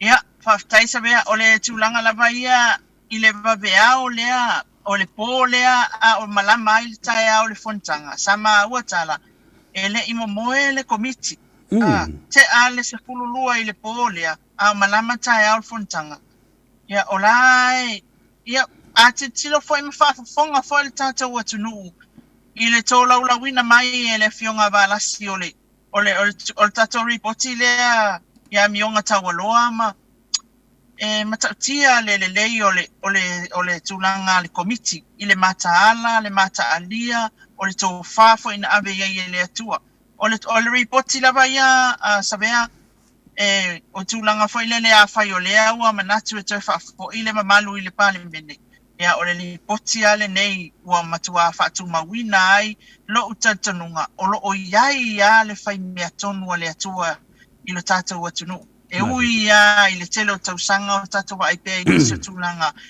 le o le lei le tātou i la tau sinsila mal mātou fo i whawa ai iai ma le fia ai o tau fina ngalo ma o mātou fo i lotu au i o le tae au lea ma le aso lea i le lau le liwina o le ripoti lea tula i mai o valasi e tali ia whapea fo i lana fola ina o le ripoti mwhai tau ma e alea ona tula i mai la le fionga tama i tai pale mia o le mea nai malinga ilo i mata e tulanga fo i lele wa mai le fia tau sanga o tato vava ai pia i tulanga ia e le wha alo i tonu o le pale mene lea ua tātou tilo tonu a i le tō whā mai le atua tu ina i o tātou taitai ia e wha aloa tau ina e ta umai le mea moni le ngangana wha perfecta ala lea o ta wha tu e pese pe ai nisi o whaife e iai au tangatai ave iai e whai tangatai le ave iai ai o le tūlanga whai le whai mai saoa alu saoa e lunga o tūlanga o tūla fono e o mai le bebesi e mai wha alongo ina fui wa sa o loto ai lo tangata fo ile sa lebo na sai tia lo tale fia ile mea ma le mea tu pe ya so uma i fa sa launga ma fa matalanga ya o le report Savea o te io ina le report o le tulanga wa nga party ai le committee sa fia ngai ai o le si vai nga silo le ta wa maina tolo pulo i le fionga le minsta o sui fu malolo ina le sa ave masui o le paremia ma tai fono fo i tonu al committee le nei ele ngata le manino o le summary ma le oto ina mai awa o te loe te leli po te ana sau nol te fono o le ale o ia ina o le nau avatu i o tolu ma tau te sila ma faitau ma tanga i ai ma malama mai le ai se fesili a se tasi o sui o le lai tu o le HRPP e o lava le sui te itai ele itali manino i ai ma le ato o toa le fionga i le te fono ai le ngata fo i lea o le matua i manino le lei o le au mainga o lono winga e leo se komiti whaatatia ma whaatatia lunga le lato to wha manino na matua i au ili ma wā ili le lei o sa o le ioi langa ele ni tama itangata tu lola ngana sapea ya sapea ngai male lauli wina li potilea male ilo ina sa ili baba ili uma itu e tawa na o iai na ia awane ye se me opu wina ia masao ma ye ni faitionga man tu langa foi e fapea o fa le fia ona ole le fe tawi matala fe ngai ante tira foi ai la tau sa fe ngai male fatinonga ole o su engalea o nisi o sui e moni o le fatata taliu mai le pale mene a waloa tau sanga o avea masui faipule mai tu malo ioi o le sa lato fea ngai ai tu mai fo te telefono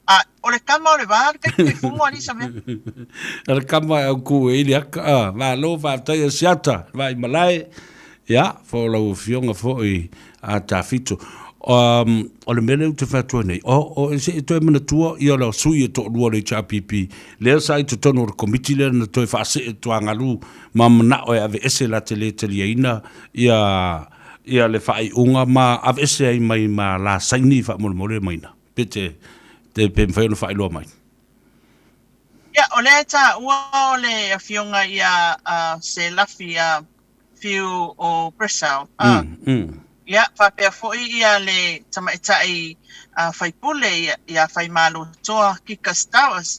Peo i la ua ia lea sa toi ave ese sa iso la fina ngalo na whaalia. Ia e toi mawhai eina toi Abe ese ala saini ia e peta ia ne ia ole an sau no manino le fionga ile le fonga fetalai. Ia wale te tala fionga ile tulanga ono le wailunga le laulawa fono le pale menel lipoti. So once alu ese mai a le committee. Ole o toe wa no longer own el committee. Ole wailunga le pale mene wale tala no ina.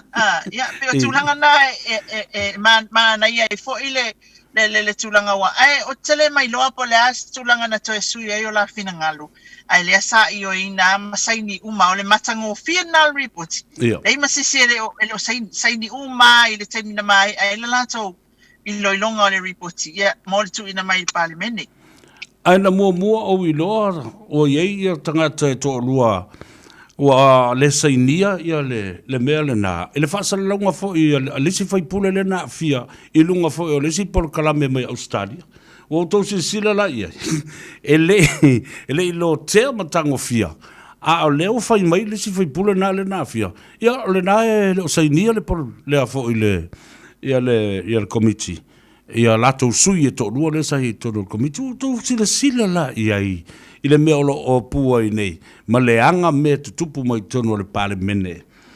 Ma fua mai tulafono nei a vai le tau o le tulafono. Po fea lava lai moai, e le ngata na maua i tono le mota, ai maua fo oe pa eru e se mai i fafo le mota.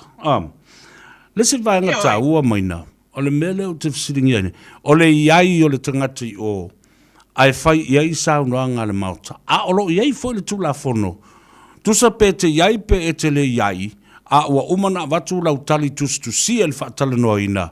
O lona winga, e whaawau lava o tang fia ele paramene i ele mata upu, malou tangata ele o iel temile. O sa ole, Ia, o lai manino, lava watu la fono ia, ma ale mauta, i tulanga lea Savea. E pete no fo mai lava, pete le ai, ua uma le taimi o le iloilonga e pe o na saunoa ia le fionga le tai fono. O lea sa fe au umamai la tau na ia suesueina. Ia ma watu foi moli mau. E moli mau inai. Ia tūlanga uma ia sa mwhai ona suesueina i le taimi o le iloilonga al komiti. So pe te iaila pe le ai. Ia wa umana whao atu lau leo. E le si tūlanga whai lele whakua whao o i kai au lea sau leo. Ilo una mala maanga iai. O lea na umana wa tusi lele iatu. Ia matoe o atu fo. Ia masa ili me ili komiti. E fasiringia lava ina ia awana i pita tasile le whai unga le komiti se reporti tu ina mai whautua ina i le palimene. Ia, o le si vea leo te wharonga lotu, o leo koe malanga mai e tu le epa i whafo a le nae, whato a mai o na umana lafo le sala. E whape whea la, o na monitor e le malo, me le fionga le fonga fitalai, a mionga, o upu lafo, ma taimi e whaatino ai, ia whaatala noanga o lauri, ia i te tono lea televise, o lea la leo, ma lea la ata, ma lau whaasa le lauma. O la whawheo na monitor ele fionga le whangwhitalai, ma le whono ia, amionga ia i le taupulea. Ia, o le tūlangal na e au, ona sila fia fo, awa e le whapea o le tūlanga tala fea ngai le manino iai o le fionga le fonga whetalai tūlanga umaya o iai le valea. Awa e langa e le whapea o se whai unga fo le whapea mai. Ia tu sa o loto tu lola i o noa awane i toe. O le fai mai se iai se aso. Ai ei la le mene sa ue le mai ngalunga tūl. Fai mai. E ao i le fonga whetalai ona sila toa iai i le whai unga le nei. Ina ia mawhai ona olona winga e mani toa le amio wa le mea pita isili ana ta wa le mea lea o le fai whapea mai pea ia i latou e san fai unga ale o uma ona fai al fai unga ale Whamsinong al Whamsinonga ma o le mea na tupu i o al Whamsinonga le se mea o le au mai e fue tono al palimene e sisal foi e kasi ar ka ngaka le fai ai ma na tua foi ia tatou tu la fono a mio tau pulea Savea. E o ai launga luenga. When you're a public figure, e te alu mai mawhau lele iai. O sinta mai mea lai titi e pesia.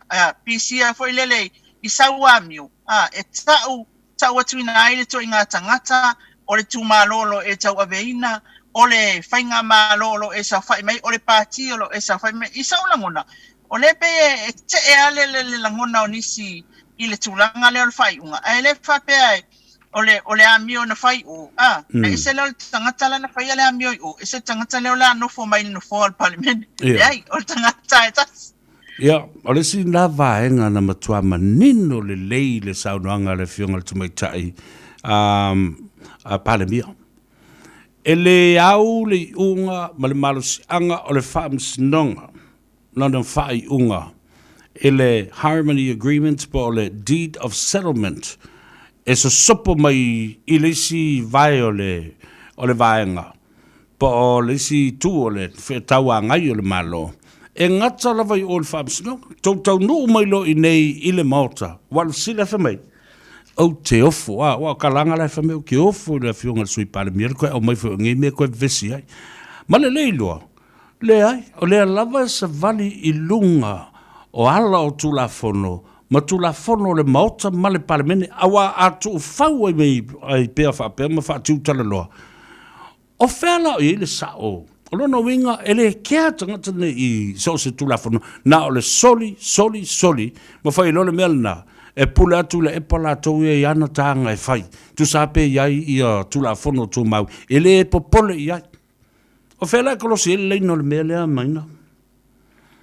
Ia, o le tūlanga na, wa whai e, o le whau whaali manino e le fionga le tamaitai pāli mi e le aso. E le milia whau ia upu na e whai o tato tino lava mauta ainga. Ai au o mai loa le whai pule i tono mauta. Ia fuapua na saunuanga maa na whaamtalanga. Ia vai le mana ia o ia mea. Wa o le meanga e whai aku lofa mai le milia whau ka ko upu nganga ku sa o e whai aku. Ai ia mana malama lei. O le whaafonga atu le atu no. Ia o le tūlanga na ia male lainga la le tita ue kolosi ai. Ia no winga na le whai nei le mea lia. O whela la umai le nei mea o le a whai ai lava. Ia, o le winga o le upua le fionga le tumaitai pare mia. E le te tau ni whewhele na upu o le mili wha ua tātou upu. O upu na e whai isi mahafutanga ie. E vāwala lata o tau so tanga. E tau no umai lo le mana i o le upu mai wha ai tete lau tau tala. Mau wha matalanga. Lea lau whe mai, ele umai i le mea lea, o le winga le upule nā, ele umai lava, le whaatino pēa o winga paa aia, whaatau tee, i le tonu al mauta whanu al pāle mene, ma upu e lafo il pāle mea, o upu e lafo le whangwhitalai, ma leisi sui, a sila il tau tonga ma le whaamaoni, le loto whaamaoni, whe mai, ia e ava, leisi sui whaipule, i leisi sui o le mauta. Ia e ava i tangata lau tele. Sila lai, show respect. Ia wake le ale mau le ava i tanga whai ni. Ia wake le lau le ava le se kanga. Ia oi le lau le ava le konga. Ia a sila iai. Wa whai le sao ngā le whionga li ma le manu tu au. Ala o pe tangi ma o te ngia sanga kama sanga songkuanga po sanga pepe po sanga kama fo po ska mi ko la ko ai ko ngol ma ko la so tile se tangi ala ko ko kaila po se tangi mo ni la kala ka be vai ni me ngi ya fo ngi roi maka mo i alma na ya le amatanga sa nanga ali malman ya sa ya fa manino mai ai tulanga mamalu le maota. Ia, sa ia ave ai foi lana fautuanga i le fionga le sui fai puleo leo fale atu tolu. Ia, ai o mai loe le vai liu lale na. Le wa pei atu atu o le tamaitai palemia. Pei na toa tele lava o le majority lava o le side lea, le ituangai. Ia pei sa lolola tau tau fitu langa foi le whakerisiano o le whamangalo atu. Pale lei, patuanai mea ua watuanai. Ya awata te pa itua. Usa wa ke ia si ko ingo Yesu le ku fa se ia ku ni. Mandela. Yo e sel matatia. Ata to tilo ia. O tu la fono. E pe ana fa manino ele fionga tama te pa mia. E a lai lava na tu la pe le fasti tu langa le tu la fono. E la ngata sia i tato uma. E mafai ai. Ona e fefe i lau mea le anga le tau fai so lava. ai le tula fono o ai ele fai fo el tato malo ele isa fo sule kan yesima nga ile taimi la valia wa ole makwa ko kele au fai au le ka o Savea yo tula tule fa mangalo mafangalo mea watu wana ole male tato fa tuala lona winga ana fa mangalo nei ai la se si me tupu mai e matu ya tula ile me ne se sui fai pule tono parliament la le tula ngai fai o fa manga ona fe la me le anga le tau fai so la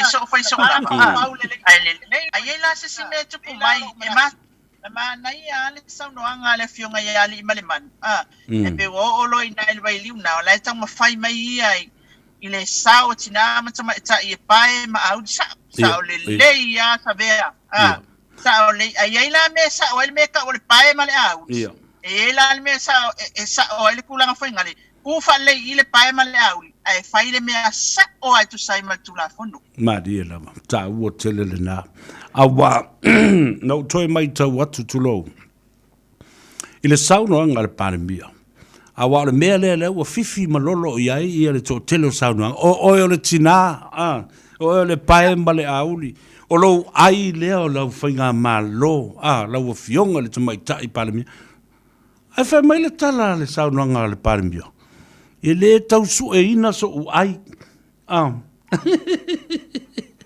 e le tau su e ina so u ai io ai ale ai leo le malo fa sao mea le anga ia tula i mai tono le mauta waleva na fai ua matua ma mawaa e te tau wawele upa mai sei malia i uma mai maa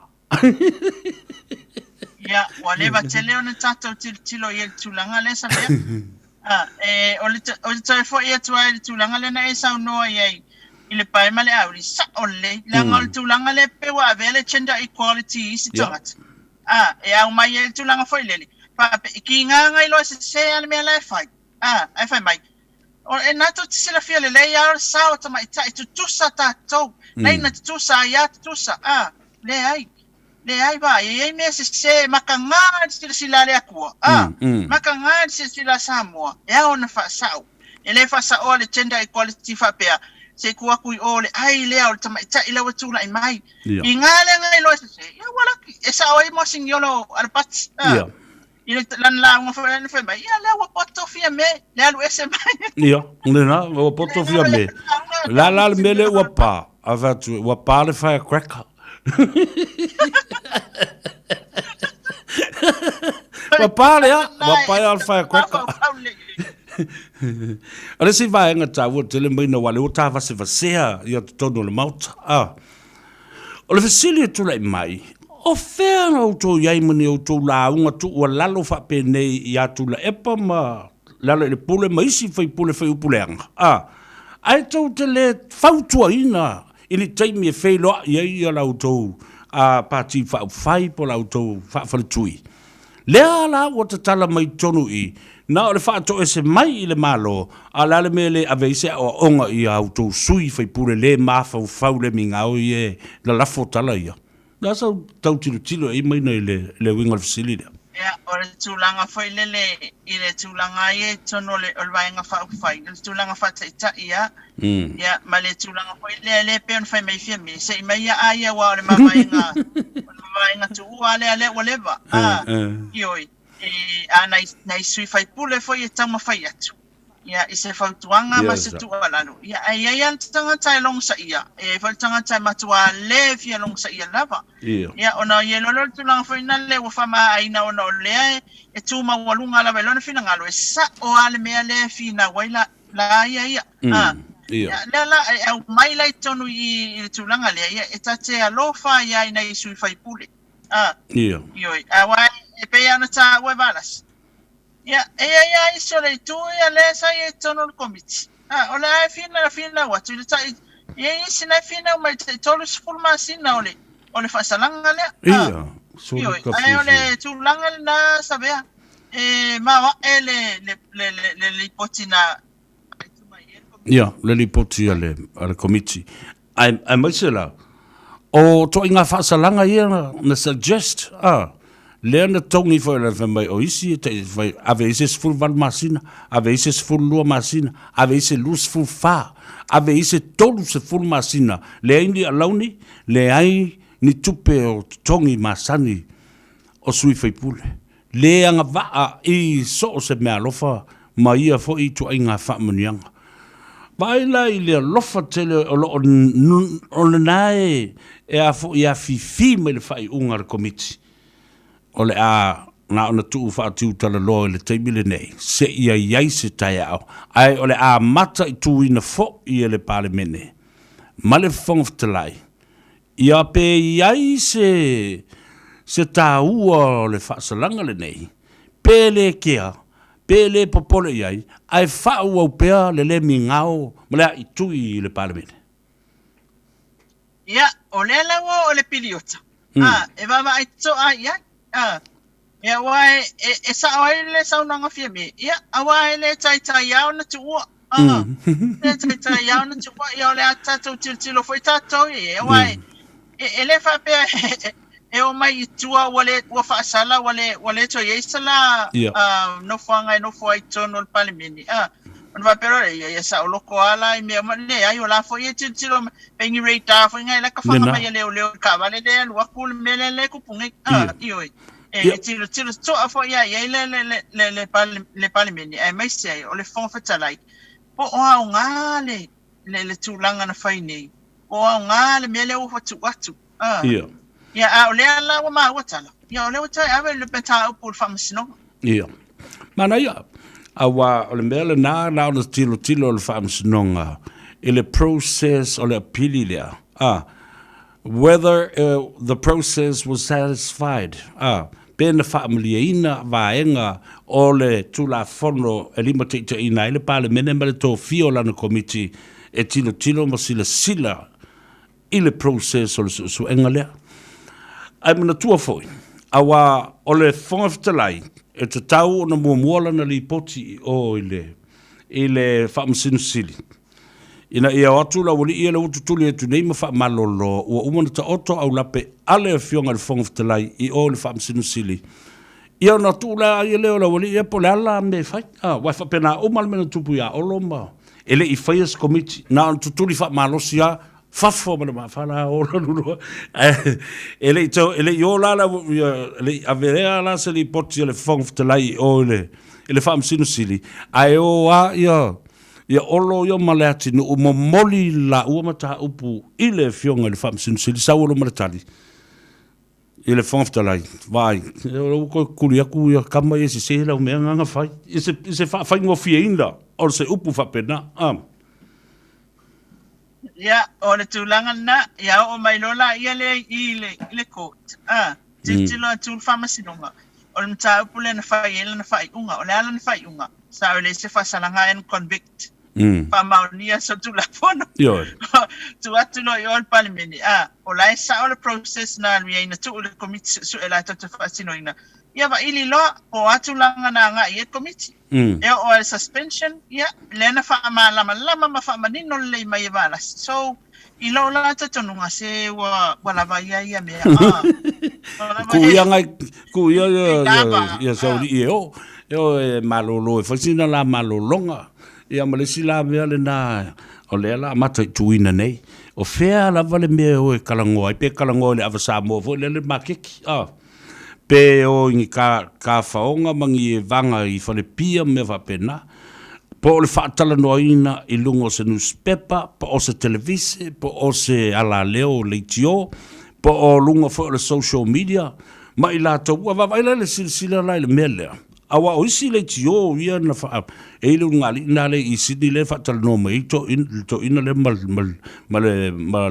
mal suio fa le ata le lo fa sanga ile matua I sasa le malo le fa misnonga le pale mia ma le fionga ile te mai tai ma le fionga le fonftalai ma le tua inga silio na matangana fia ile so na nafi te loe mo ma I se tali lo fionga le sa tu nei matal no ma le fionga ile min stao ngā ruenga te tele le malo ua tua ia o ia le leiti o le ngali ile nā mai Sydney Fai mai ua whaatau I tupe le malo, le Land Cruiser lanu liuli e pole a lanu en lai nau ina. Olo o ese lo na plate number, olo le sitala I lalo o se private entity, po o se ta vale fo le e ona ia sa loto e stangata, ele o se mea tōtini o le malo, le lau sa utua inga. Fai mai ua wha ngā se le minsta I tupe le malo, e whaatau e lana private truck le na. Ia. Se vai vai le ka vale ngai ferwa I pos ka vale le malo por ka vale le. O ke le va aya u ye se ngaka vale. A ta vale le ferwa ye ulu. Ta tala no ai foi. I le ulu falenga le malo fo. Na ye ta vale ia tuai ia nai to ina sa ye le malo u tuana. Sa la to fa nga ina. Ya instead or ko mai ngisi ka vale fo. Sa manatu ale fionga tama te pan mia mal malo. Mal bang fa fai e me se foi na to fil kapeneta.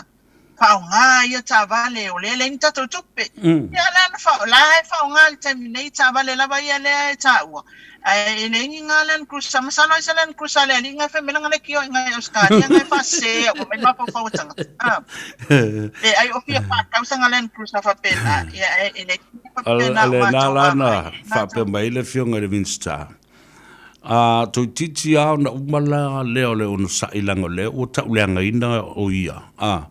Ai fia fa manino fa malmalama ai ole fa tatia la fa pea ole a collect and gather evidence o le fa mtalanga matala mala ata ya lo tu ia ila na fionga ile fa o ngase se o tupe al mal ale tala le fionga le ole ta vale al malo na sponsor matu inatu ele dona e ona le polo kitsi o lo o whaatino le malo, e ngā lulu e whaatasi ai ma le malo New Zealand. Ele I o lai le te... A se tani e tupe le minsta, le minsta. O le mena e ta o le defamation o whatu ioi, o le defamation le mea le nā o le whaaleanga ina, o se ele ngatara o lau e whionga le minsta. Whaaleanga ina I ma lau mtanga luenga, whaaleanga I lau ainga, whaaleanga ai ma le kapineta, ma le teitai o le malo. Ai o tau whainga I o le o whainei.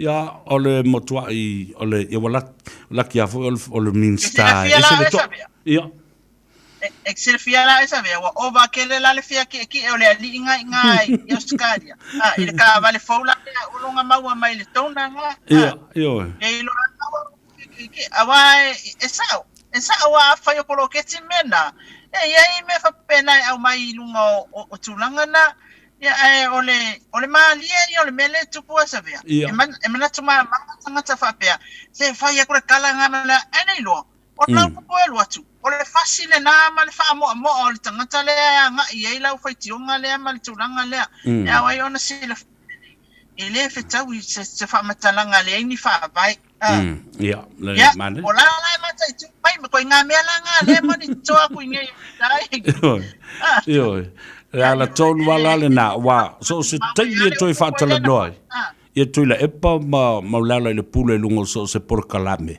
ma tu awa umana ki uma ye channels ale malo ma tanga uma la fo wala tu mata tuina ia nga yo inga la wali I so tu anga tang ya le na mana ia la le na e wale o to ai se papu pu fo le se limitation ile a fo ile fasalanga ai tu oi pe fa tu tala lo a ura kwa o mo le lo masinga lima ongo fa do fa pe na yo ma engalo va engana fa po kala mea le tunanga fo ile ele fa pe fa yo na lo tulanga na Samoa ka kala mai le akungula le o Kenya yo pe ala orka ko nganga ka fa ngo ko ka kala mai pelta nia po ia tunu o la lang e tau tatala Samoa le la tonga ngana. So e o ala tangata I Samoa e sa ilia por kala me le fa tino lunga le ngana Samoa ona sia me lole po le ala por kala me fa lilo ina Australia po pe ara sabe e fia kama se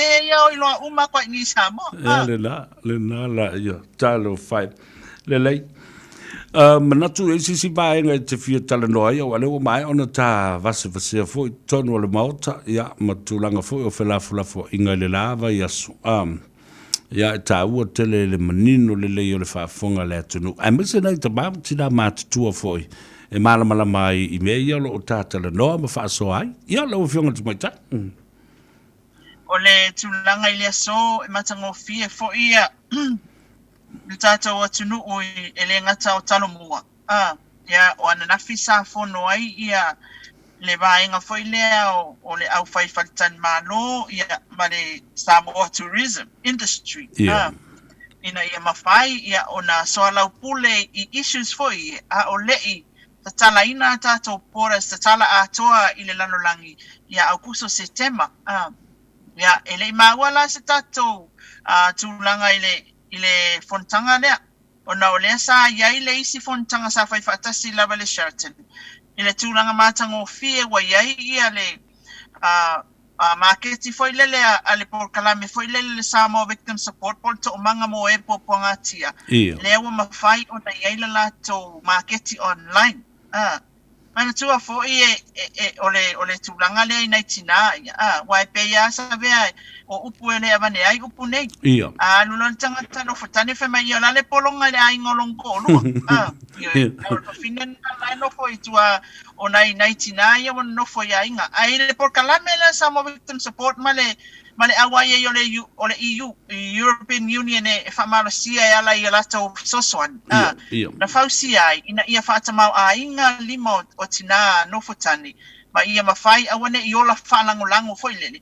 Ai mawhai lawa na whai ala tau pisinisi la iti. O ana nawhina, lena launch ai ia le tulanga le la tau marketi online.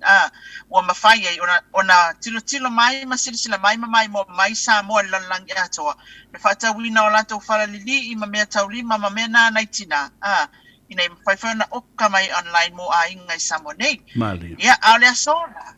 O le na maua I mantua le nei na taunu umai ana po le malanga ale minstall vai fafol malo saina.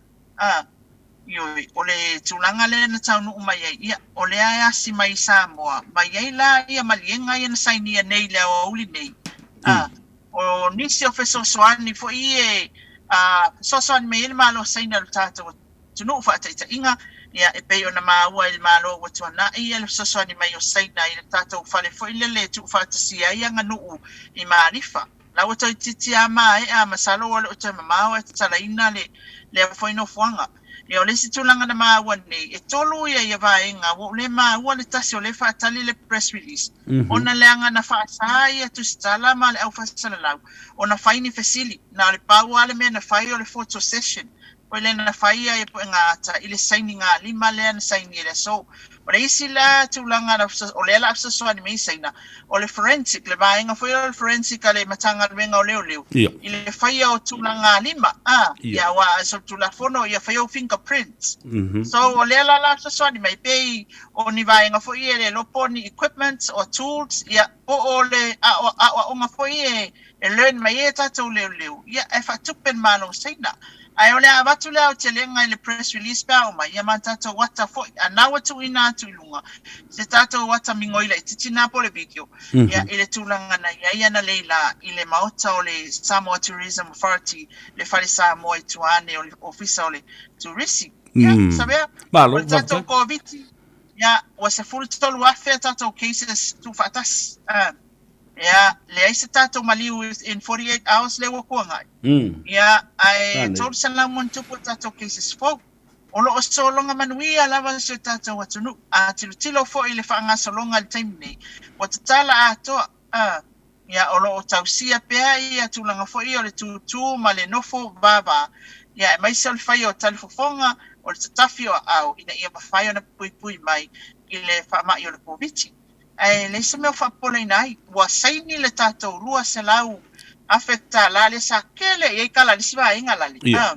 ia fa mai ai longa ia le na saini na fita molo sifia o le tumano ala wa mai arestala ma vai ala to pepa na abatu ton ia la wa saini mai tuale madienga le I mole lua se lau afekta la le e fa mua mai o le tato tasi miliona tala ia ora na fainga la li Savea a fa mai tua ia fa tino la ia le ofisa ma totongi tanga ta fainga venga ia to fa tono poloket ia no to report to umala ia le fa nga ina o tupere tilo ia le ofisa o le leina fa nga yo ia tato tu malo ia nga sau mali ala ia le simena ko ko ka komilionga ia tina e ia le afatulanga e tato i tu malo o se pauna stulanga tau fa ia to wasone i lua ia na o maua mai ai ole a mafai o na maua se isi fa poponga se si foi taimi o tato por kalame Savea malo fa tai tele lava tau o tele fa fonga tu le tu o mai se lava lai mi no iale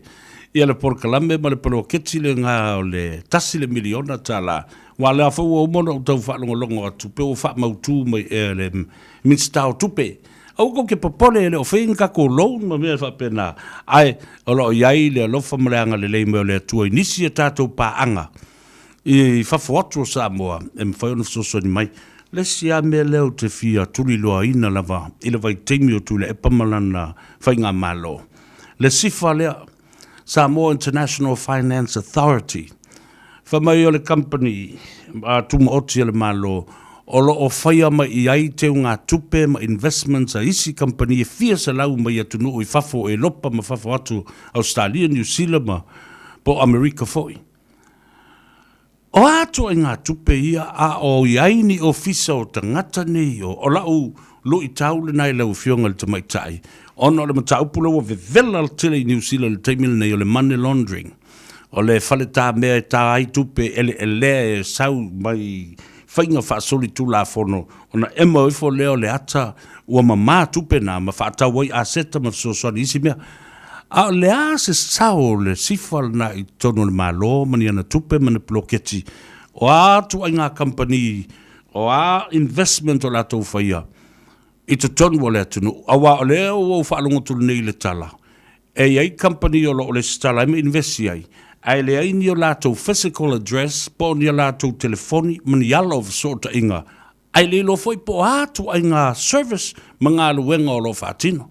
Lo whionga le tamai, ta ipem whaiona e tali mai, ise teimi o le awhai, isa usu uanga vanga leo. O le tūlangal na Savea o le o wanga ila sa ili ia le ta, o le ka assignments lalanga mo le vai asfo, ila stona e mafai ona whailoa mai, tūlanga umai e le vaenga le o le ofisa le o le sifa.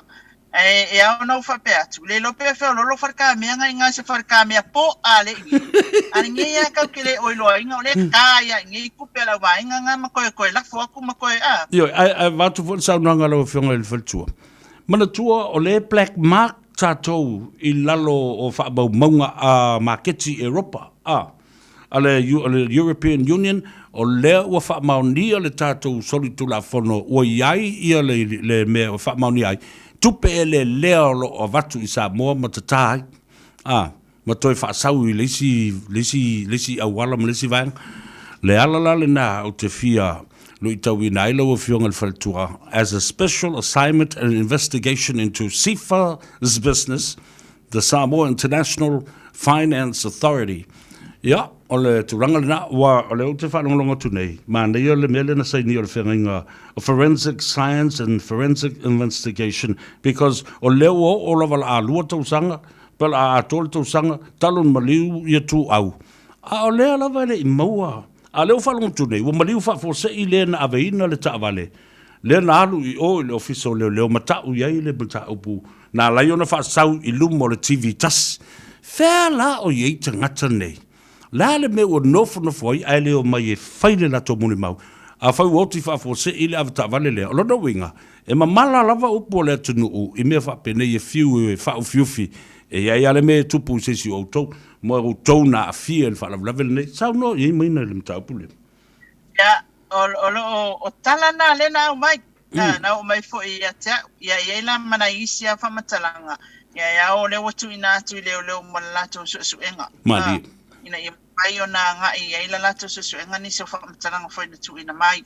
Ai o le tūlanga foi na le ona o whapea tu ia le upu foi le masanita tu tuaia ai whai mai. Po fea lava ke sola ese inonga ke sola I le rangi po se oli ke sola I ia whakoa. Ai o le upu ai le mawhai ona mixi mangalo I le atua ia I tato lava langa o ana mea na whai. O le mea lea. Ia o lava ia ona tau le leile mea o na tupu ia matulanga foi. O lo sa ili pele o leo ni whamatalanga. Ia ai o le ele iai foi se mea o toe move o le case lea na tau fasiringia nei foi. Ele o toe o le ae tau sa ili ai leo se information o ni whamatalanga a nga I le whalavelave lea. Betai, o le ana mai le tala le ia masina fa mtanga la titia o le failo atu. Ia watu ina tu malu le malo mo la tu su ngai na ia faio na tali. Ia le foi so na tu la fono pe afai na solia se tu la fono mo mali waisi a tali e pe ona o lo ma fatia pe ona ma tua ma fesilingia lo la tu ai pe o le a le ma fu anga ai se a fo ia ai tato fa mo le li o ia na te fa sino mai ia ati foi lan sila fanga I me uma ina ia tato ma tonu le aunga ma le autu o nei me o tupu Savea ma li la ma lo fa tai ia fa tai I la u fionga le mai tai fotino o mo ia le lofo mo le anga le le tu e tawa lunga ia ile tapo le kalambe le so o tele ia ma fa tumulia fo ia le atu o le nganga fifia ma le nganga fa tai e lola va ia la tu ko meni ia ma la tu saudang fo I lunga o le apia fo linga fa pe fo le YouTube channel.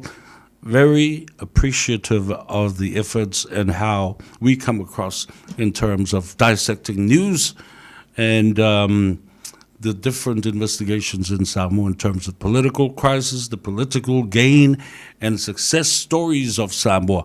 O tele o tala le lei, matala manuia, matala fifia iai. Ia whakase wha makala le manuia. Manuia tele lau fionga il whatua. Alofa mo ole tua whine ma le ainga. Malu pea le tua I lau soifua au auna ma le soifua ngalue ma le soifua tautua.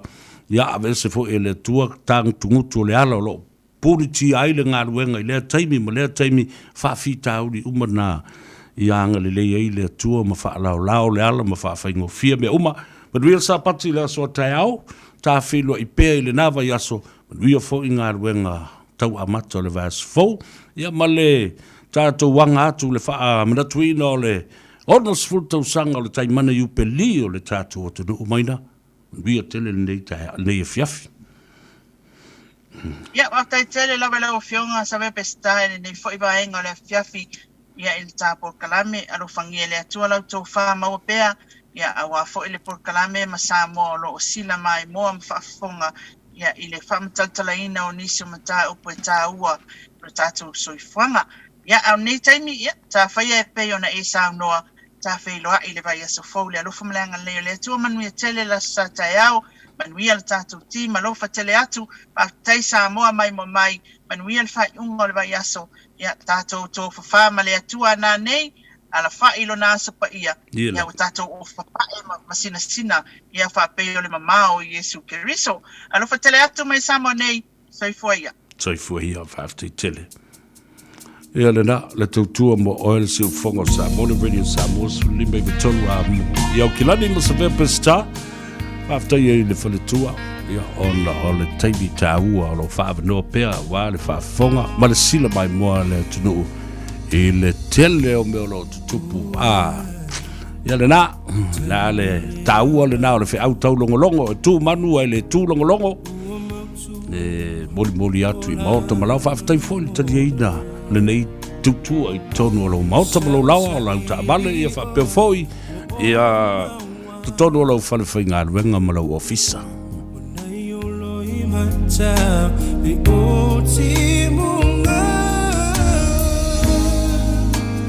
Lolo to tata na mai oe ua lo fai ia to maula talo mai ma mea uma una o lea tua e fai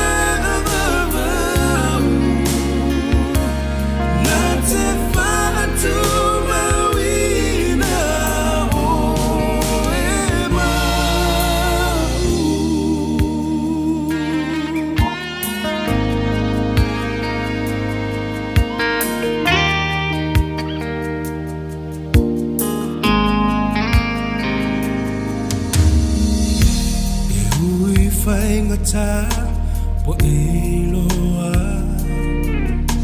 la ta po savalinga fetai a ipea o te he pea ma oi So o Savea Matausi upuma Matau feanga inga Avea u etema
Batasi ilong o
si foga ba te go fia le poni ala va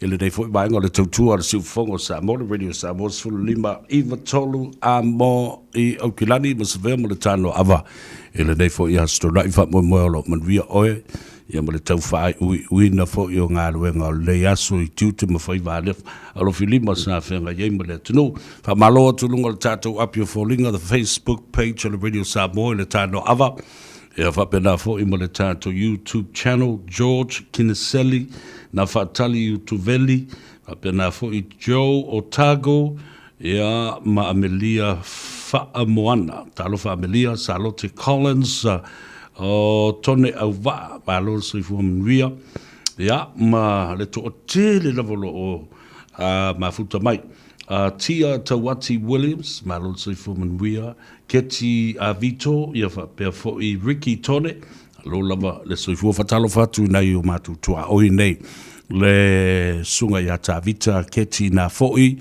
ya mal faltua ya peata mal fanau le no falo mo la ngali I na le pitonu o Meliora Place I Avondale le ngata fo le fatalo fatu le sunga Patrick mo le faltua ya Tina ya mo le fanau fo I na Meliora Place malo se fo real te mamtua ya twala ya le ngata fo I lea ya o le uso ya Taniela ma le fletua ya matatufu ma le nofalo ma le ainga li I Meliora lava alo le soifo badwia whaftaifo I le mafuta mai Watalo fatu I le fionga te alino Sam ofisa na Onehanga Church Street o lo ye foi ma mafuta mai ma le tina ya Mrs. Wilson Talofa Mrs. Wilson, Malosi Fumanria, in Church Street, Lord Lava. Fatalofa to le Sunga Yasua, ya, Fayoso, ya Perfoi, ya le Faletua, ya Fida, Emma Fingalbang Atola Voltatu Lectiol, na Ole Silfongo Samoa, ile Kalestete, le Sunga ya Alex Fido, Perfoi, ya Tulua, ya Mesa Fuloso, ya Momoti Tufunga. Alole so fo madria fa tai le tato no fangale na o le tautua Samoa fa lo tautua Samoa numero sfuma le fa McCarthy Street Hunhei Christchurch lo mo wal tato vai le ola na anto nu atu la uta tele le fo I le solo le vai aso si vaso le si va tu nei le no vinga ba wala vai le ola ina ya si ba wa malo falawa wa me vange kele le falawa vela ina ima so se tau mafalava ile nuberas fumal fa McCarthy Street Hunhei alo va taile malo le tunu lo la tu fa ngaina e le na fu au nanga le tutua Savea malo da wainga le vai yola po le vai yola au nga tele inga se le toto maulunga o nga se le fatu va pe fo inga se o le sela male mama ia ele ngatele na toi fa leo fa tunga o ia fa pe fo ngas o le ate kidney and liver failure ia fa pe fo markamo stumpa diabetes o le ngungu male mele arthritis o ne ngalo o lo tasi lo iva fa fitu iva lo fitu so se melavo New Zealand Australia male lalolangi e mafai o na lafu atu iai ia pe tango e fa mau fo numero na o lo tasi lo iva fa fitu iva lo fitu I au kilani nei fa talo fa tu lo fionga I le sawali I po lo fionga fo I le li o ainga tuala ta wa tino ta pa u bal fal tu ya pekka bal no fa lo mo le ngali I fa pe fo le tina matu ya metita ia o inali sino fanga lo ia le tato vai le si tato fa lo le na sful bal tolu Lappington Road I Otara off I Otara Road so 13 Lappington Road I Otara le fionga I le sauli I atwala male a ingari le si tato fale loa le na ua iai I Manurewa I Glendon numera luas formale lua Templeton Place 22 Glendon Manurewa Luas Formale Lua Templeton Place Glendon I Manurewa tua fine ya nive malia fa pe volo so ya yo sia ma mai tai o marita so wanga ia malo la tu ainga se e mai I le tu sifo o tu sila ia le alu o le nei mea lofa tu inatu mai ngā ruenga sa whaie mātua I le tino tau sanga o bavai ia o vai wha natura mō le tātou lava mā losi a māsani ei wha lea nganuu wha lea tunuu o ata bai ia sa whai ia o vai o meo suo o la au o pa o la au o lau o la au o fu o la au le ea basisi a be tu o iai a kiri ilo mai ia le lei o se e mai I le pitonu o aukilani sifo ma wala tātou vai nai le alisas wa tau sisila mai ia fa au le lei atilia o alisas le maana nei tele ofu ia le fale le ofu le na alisas Polynesian fashion Pacific fashion o le numero tasi pa tolu fa lua Great North Road Henderson tino ma mau atua I tiota nai le matango fio la I o tama tane ia o tinama te maitai ia alo ina mo ila vai anga lo va kolesa vai avoka mo ai fo ina o le sano o le ano ia ma le vai avoka umana ngai le soi fu malolo ina ia awa fo ile sil fiel tato tunu le tele le mau fa mai o mai ma fu o le tele o meu o tau mafa le anga tau mafa ai ma tau mafa ile tunu ia o tatou sa masani le fa natura tasi ale po tau ile taunga ma mal kai au konga kunga ai so mai le sumu ai ar faskalo e punga ba le sumu nga ia ai le masisi ma al mela le we nei wa vakulo be o mangu ango mang fasi vole nga fasi le koru ko san kalwai ale fa kwa ai ngafi pe ai kai au tilo le por la alba fu angal le tselenga ngasal tilo o va o tau mafa o me inu ai wole fitawi mo le taimi ya ma ona fu I le tilo tau mafa us kama I mo afa penge kan fa nga umero kama I mo nga fu le fa mo pa u tuilo el parangile e vel singa po za kuilo le kama kui ia e mala makulis kaya o ke le fa pengare mo ia a saulola ia le malelori a velole mo nga fasi ia le silu asu ka ke lungo lau e lau ipu me ai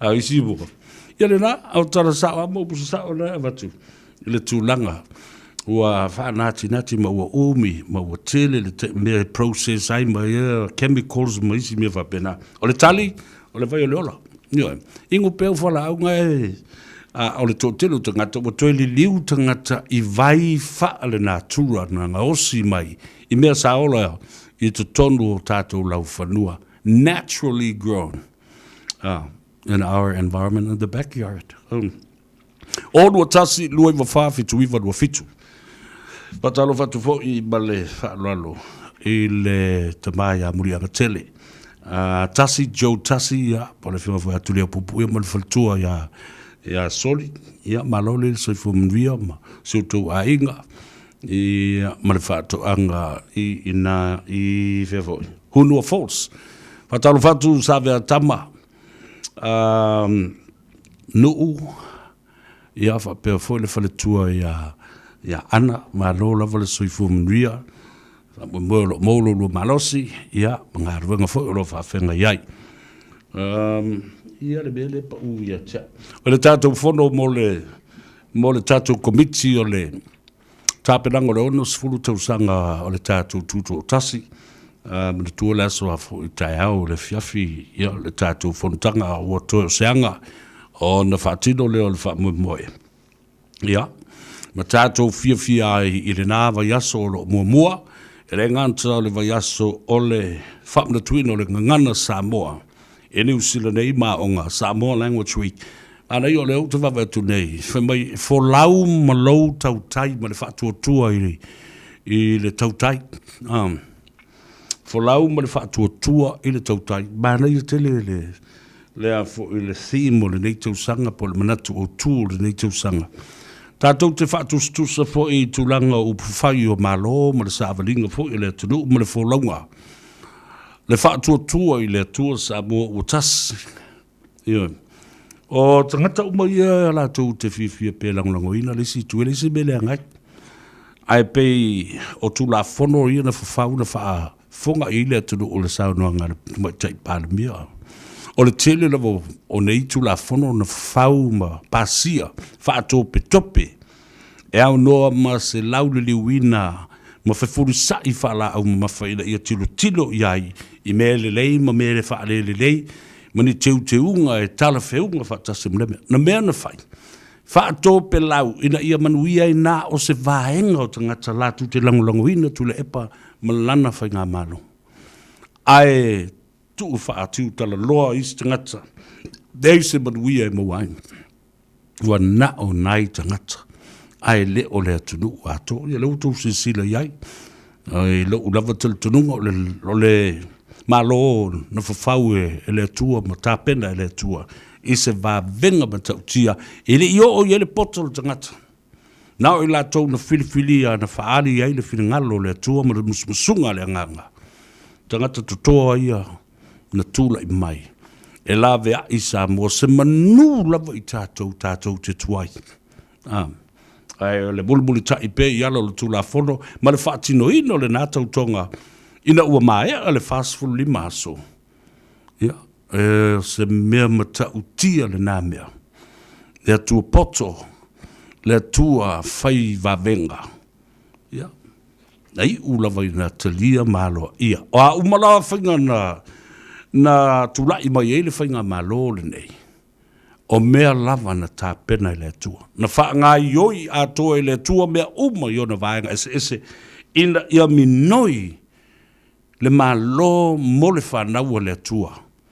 Kolo papole e alu lava so longa le lei ia ma whapena aloa o na manuia le atunu ma mala malamba le atunu. Whāsipulu tau sanga e le o se teimi pupu ma o se teimi umi fo I wa umana umi na tā mau I te tono o loto ma whatu o tangata. Na paua leo le whainga malo. There is no other choice. Ai I la tau sa sila to to le mata upu lea. Mai loa ai. O le a ngoto le sao Samoa. Matula I mai nisi vaenga tātou te lemana o mia. I le lumana ai. E pule sa wai ma pule tō tasis tangata. God works in mysterious ways. And He did this miracle for Samoa. I believe in that. I really, really do believe in that. With all my heart. Le tulanga lale na. Ya, e whafta iei le tua I lana whasoa malona anga le lei I lo tātou tunu. Tulai mai fōi nei te tai. Lala lale na e whainga tai tele. Ona toe wavane ese. Ia vaenga wa umona tā mau I la ngona o tangata e whaava vau le malolo le HIPP. E maratua le fuia. E le se me whaava vau I le larulangi nei, na o le atua e whaila na whaava vau.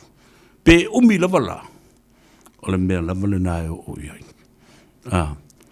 E iai le taiao le atua e sui ai le tai. Ia o silsile la ingo Israelu. Wha se fulu tau sanga. O whaata milo ma whaata ape le atua I le vau. Ai sea. O le leanga wa mio kangaka. O le whai mea leanga. O le whai kakala hia kau mui. Ia le na. Ia la ua o mai le tātou. O mai fo I la le savalinga le ainga o Israelu. Le atua o Samoa. O mai le whai ungo le whaasifuru tau sanga. O suia le malo. Ia, toi tāpena pena ila ia leo le sāfu lau le malo ma le atunu. Mo le si whaasifuru tau sanga. O lumana I nei. O ringa lui atu le whawhiwhianga tele le nā, Savea, Pesita, Al Harrington Lavea, ma le whionga, po le li pese la biloa fo'i, ia alo lani le sā. Ia po lani alo le sā. I le asu tofi, o le asu na I o le vai asu fau, tāo le tūlai fitu I nai Avondale College I Aukilani. Tu tonu ia po Aukilani fo sifo wana. I lo umai tangata le mea tuaia le hola le Auckland. Avondale College. Ia, ma le whaawiwhianga tele le nā le true uso I lea vai aso. Nisi fo I o alo matama whaadau lawi loa le tenu I whaawiwhianga, musika, pese. Ia, o le awha pena. Ona o tau sila ma mai mua iai. Tāpenanga o le tātou tūtou tasi, o ne ngalo, a so whāle nā le show le nā, Savea ma le true uso, whapea fo ile uso ia lani alo le sā, mai le loi in Chicago. Whapea fo ile ona so o mele aso sā, o tātou whawhiwhiang, o meo pespesenga whae mangalia, au fai pese ma le sauni ngā lotu o tāpena ina ele au whaife au e kare sia so whatasi I New Zealand ei. Ia, tāwurunga le fiafi le siva ai lao. Siva neifi ai lao. Ia, o nā tātou sauni lea I le tātou sa vali tele. Tāle tūlai fitu o tātou wheilua I luma o le Pack and Save o le David Longy Park I luma le Art Center a le Shopping Center Town Center I Mangele. E nā le a te tai mei tātou o le wha I li pū, ma le wasenga o le leo, li malu o le malo o le usirinei. Le tu malo I manukau, Mangele, ia wa pēr fui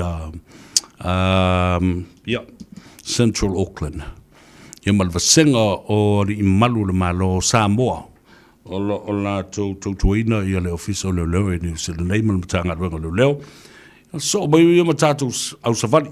Mole le au sava vali tamo matine tuai o le kolisi o pesenga e kale sia I su kariso lau pe io asangatai ina ia alofangia la auto savali o lo o fatalitali mai I le tua fine ia sala Tanoa ia o lo iai le tātou toninga mo o tau uma ia peval au foi le whailau tusi a Daisy Aspinall le olua tasi, olua ono, tasi, lima, tasi, lua. Te vaile nubera lea, o te tai nā po le vasenga o le laulau a fono a le kolisi o tamamteine tuai o le Samoa College, o le ai o Pesenga College, CCWS, olua tasi, olua ono, tasi, lima, tasi, lua, ia pa o le suiperestene, o sala tia Tanoa, o lua tasi, fa, iva, tasi o lima. O lua tasi, fa, iva, tasi o lima. O papone, lo kele kako miki af samsama e leo a tau mai le suiplestene o bia o tau le ia tātou sāwa vali whatas I le aso le tātou sisi ngā fua. Ia na whaka milo a kuala I leo tātou I luma le shopping center. Mea le masana whai le tātou marketi fo I lea I le astonai. Se ia o I le maota o Samoa. Ia, o na sisi lo leo le tātou fua ma le fua o New Zealand. Ia, o na anga I lo lea ma se e tonu o le tātou maota o le whale Samoa. Moa tātou whaafianga ese o le lavaso. Nau uma na lafo atu ia le tātou porkalame I meli, I lātou uma, whaaftai mo o tau sa awhio mai I le tātou whono le vasana se wātu nei. Ma le whionga le konsula, o I lātou teitai o whaafianga, o le au whaifale ainga, ia whapena fo ia I lātou, ia o lo o Fesoso ni mai le tūlanga le saung le mū ma le whaafsenga ino le tātou sa vali I le nāla vasu. Ia, nai whaasisilanga. Talo whatu lau whionga le sao. Pola tai vau, pola, mau mea wheo le lua, ma le whalitui a sina, ma le no whaalo, ma le ingali, ma le soifu mria, aftai fo I le mafuta mai I le au ranga ma le tautua le si ufonga Samoa. Whatalo whatu I autou a whionga I Minster. Nisi o la fau malanga ma toi tali watu I Samoa I le whaua wino tiute na ua mai ala tau fotanga I New Zealand. Whata se fo I Malaysia kino le soifu malonoina. Talo whatu I lau whionga I Minster le leo. lau fionga fau, le fau, fawalo, tau ili, Harry, Jeffrey, Schuster. Ia, whapea fo le whaletu ea Francis Malnofalo. Se ala taua, ia whapea fo ia le ainga i manukau. A talo whātu le nei asto na ia i lātou umalawa. O alama tapa whānau o le atunu. O lo ia lātou pisinisi ma lātou company o lo tautua i nai ia Samoa i tū e fia o New Zealand nei. Ia, alo le ngā lurue.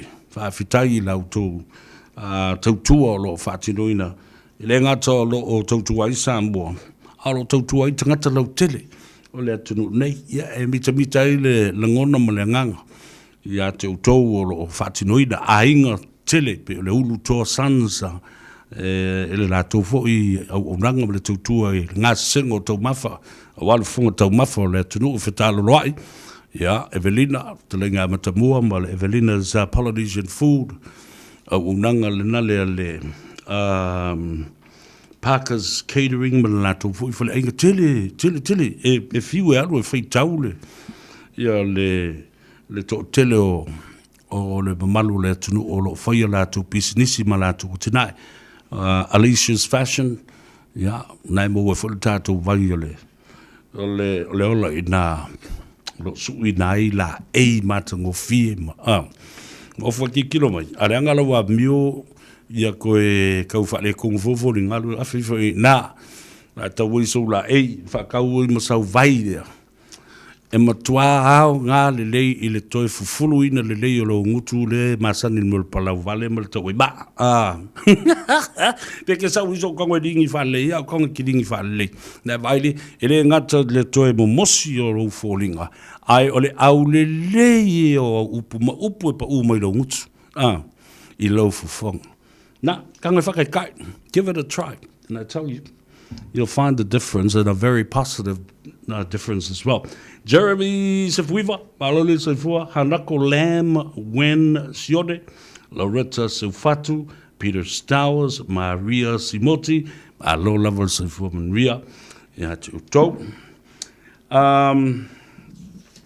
Fafitai Fabito Lava, Ilo Ainga Ole Viola, Le Faitau Wafe Mafe. O tau o lo o whao ngai dal nei au o nanga whatawa. Malo whaftai ele o milion ia isis ai o lo mawhai o na momoli atu ai le sa vali o le soifua maloloina i le mamalu o le atunu. Io, anga whape o lima srukau sang o whai ko ingmalo ma kuolingi vai ma tau ma mawhai ma marui ai tunga te lalan mea le mwhai una mātu whai le nā au o nanga sa whai le tele o ngātu planga. Ia, whaafu i atu ai, ia manuia ma malolosi, ma soifua malolo ina leile atuno. Whaatalo whatu i Amerika, whaafunga mai o lau whionga. Leota Tavui, Peter Strickland, malwhaletu a sau malai, malia o le mōs tātou fsota inga, ia, on o le whinga tāsa i eile vavao o le koviti, ia, alo o lo whatu ma mawhawha watu, masalo o le vaya sa fōtau nu ulisi au taupu sa vai, Tacoma, Seattle, Washington, ua vau ko vavai le vamau le mea lele ge i rewa. Ia vapena fo i lunga Salt Lake City, Utah, Anchorage in Alaska, and Vancouver in Canada. O kole mamau le me alu Las Vegas, ia vapena fo i San Diego, tina ia Lilieni Sao, ia malona ali i San Diego, vatalo fatu tato proclame. Vatalofa fabitoa lava ele fionga po le sunga tulepa fafitai sua.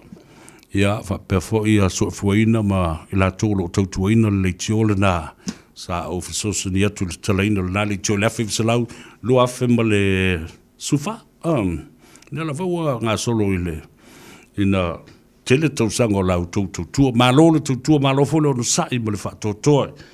I lau taupa ia mawalunga ma le ao ngā o longo pui ali i ai i le tele o ila tōlo o lalampapa o i le stete lava i o California, ia vapea foi i nai Long Beach, whaasolo i foi i lalo i Mexico, a ngā i lunga, Seattle, ia ma Arizona, ma isi lava stete lo mwhai, Salt Lake City. Alo whaaftai i le whaiva. Talo whatu i lau fionga fonti, a lau, ia ma lau tu fo i ngā ruenga taulonga logo, ia ma lau tu au whi ngā ruenga. Ma lo whaiva o sai. Ia, sa i mo whaatotoa foi i tūlanga le whiwesi o mafufonga o ista ngata ma lātu tamu whainga e whaaleanga se mea lea teimi, ma lea teimi. Ia, lava papale pea, folo le tūla fono, sila le tātou tusta iala, le whaatinoina o ngā ruenga, e malu tia ai i tātou. Ia, ma ele aia se atotoa. Lei se atotoa. Ona, ele mawhai ona tātou whaamalia ina le lalurangi atoa. Io lātou winga leanga, mo lātou mana onga leanga. Ia, ma le tō tēlo lau whai me leanga. Whawha mai i le, sau e alo mai le suafa o le atua ma, a o winga o upu ma mea siri na mātanga. Lātou te whaia, ma le tau whai, ni winga i o ni tangata o le atua. Mai i a tala isanga sa mai la, upu leanga e whai le pāremia, upu leanga e whai le fong te like. Ia ma upu leanga e whai le malo. Au te mutua i o wofo, i le mi ngā oma le fefe ma le māwurulunga, o su wafa ma tai o ainga ma i tu malo. Olo o se ai, ia, ma faa suafa i nai. Ai matua lipi ma se mea se malmam anga. I se mea o tautala iai. Ia le da. Tiri te whaia tupo i wha tu iai ia. Ia ngā mo i tātou uma. O iolo whaia le rei ngā ruenga ma le rei au unanga ma le rei tautua. A talo whātu ia Amelia, alo li Amelia, alo sai whomanuia. Ona, o mai lea. Ia Josefa Aumua, talofa Josefa Aumua, Joy Portisano, talofa Lava, ilinga Noa Levy, ia, ia lele, e ke rona, ia whapea fwoi manu. Awa, leo te whatu nei ia tau ia e whaia le ngaruenga leo tau ai maamau tau lango pea e atu le pa, lei.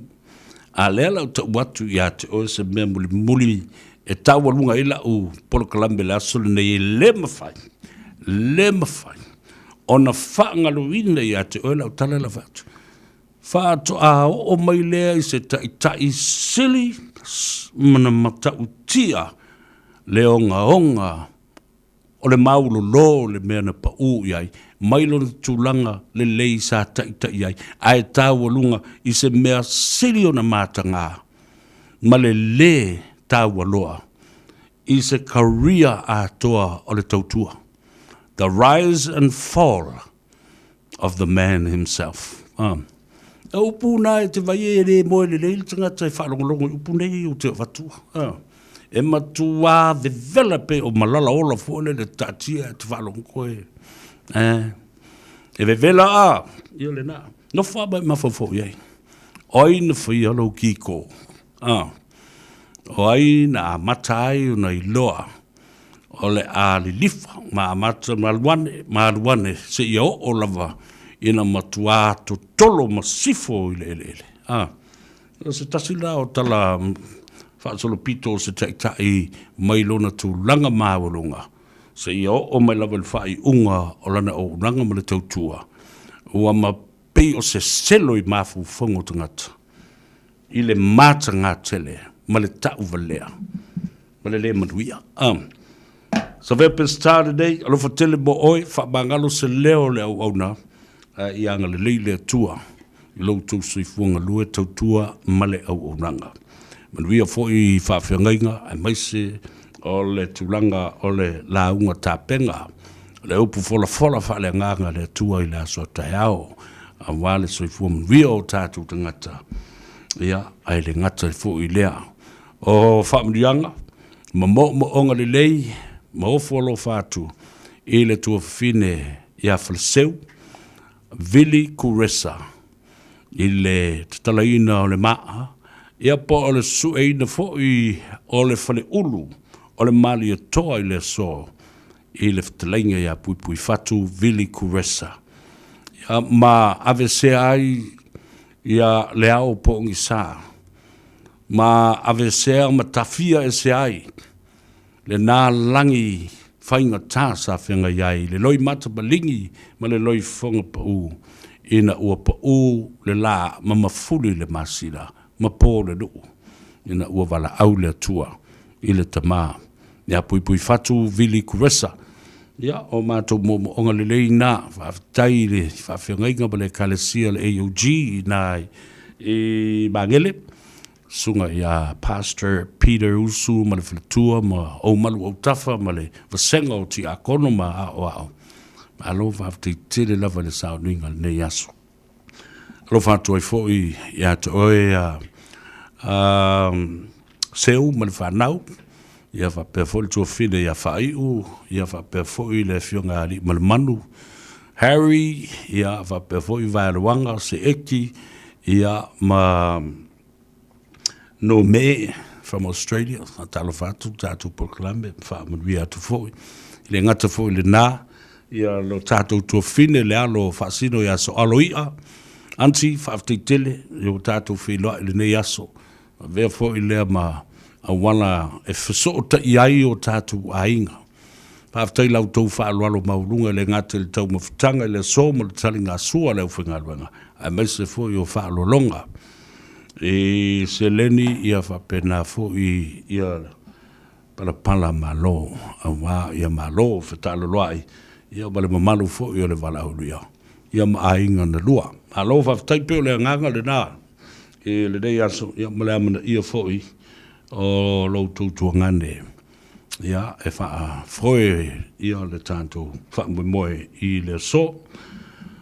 Ta mautina matua o lo whatele bo utou. O lau tua ona le nei Savea pestata ma langi le ulua ili. Se Yuli, Al Harrington tu manu vautanga lo matua le vea. Alo whatele lava mo le pa ia ma le malu le tātou tunu. E me se fui la tau ilunga le tātou apia fōlinga ma le YouTube channel. Ai o te tu ua o tau i se tasi o a upese ua whaingohina e manatua pea oe.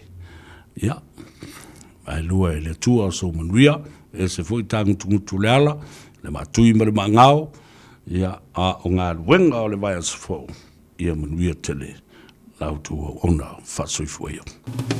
Well, that's it, folks, from me. Thank you very much for your company. Really enjoyed your company.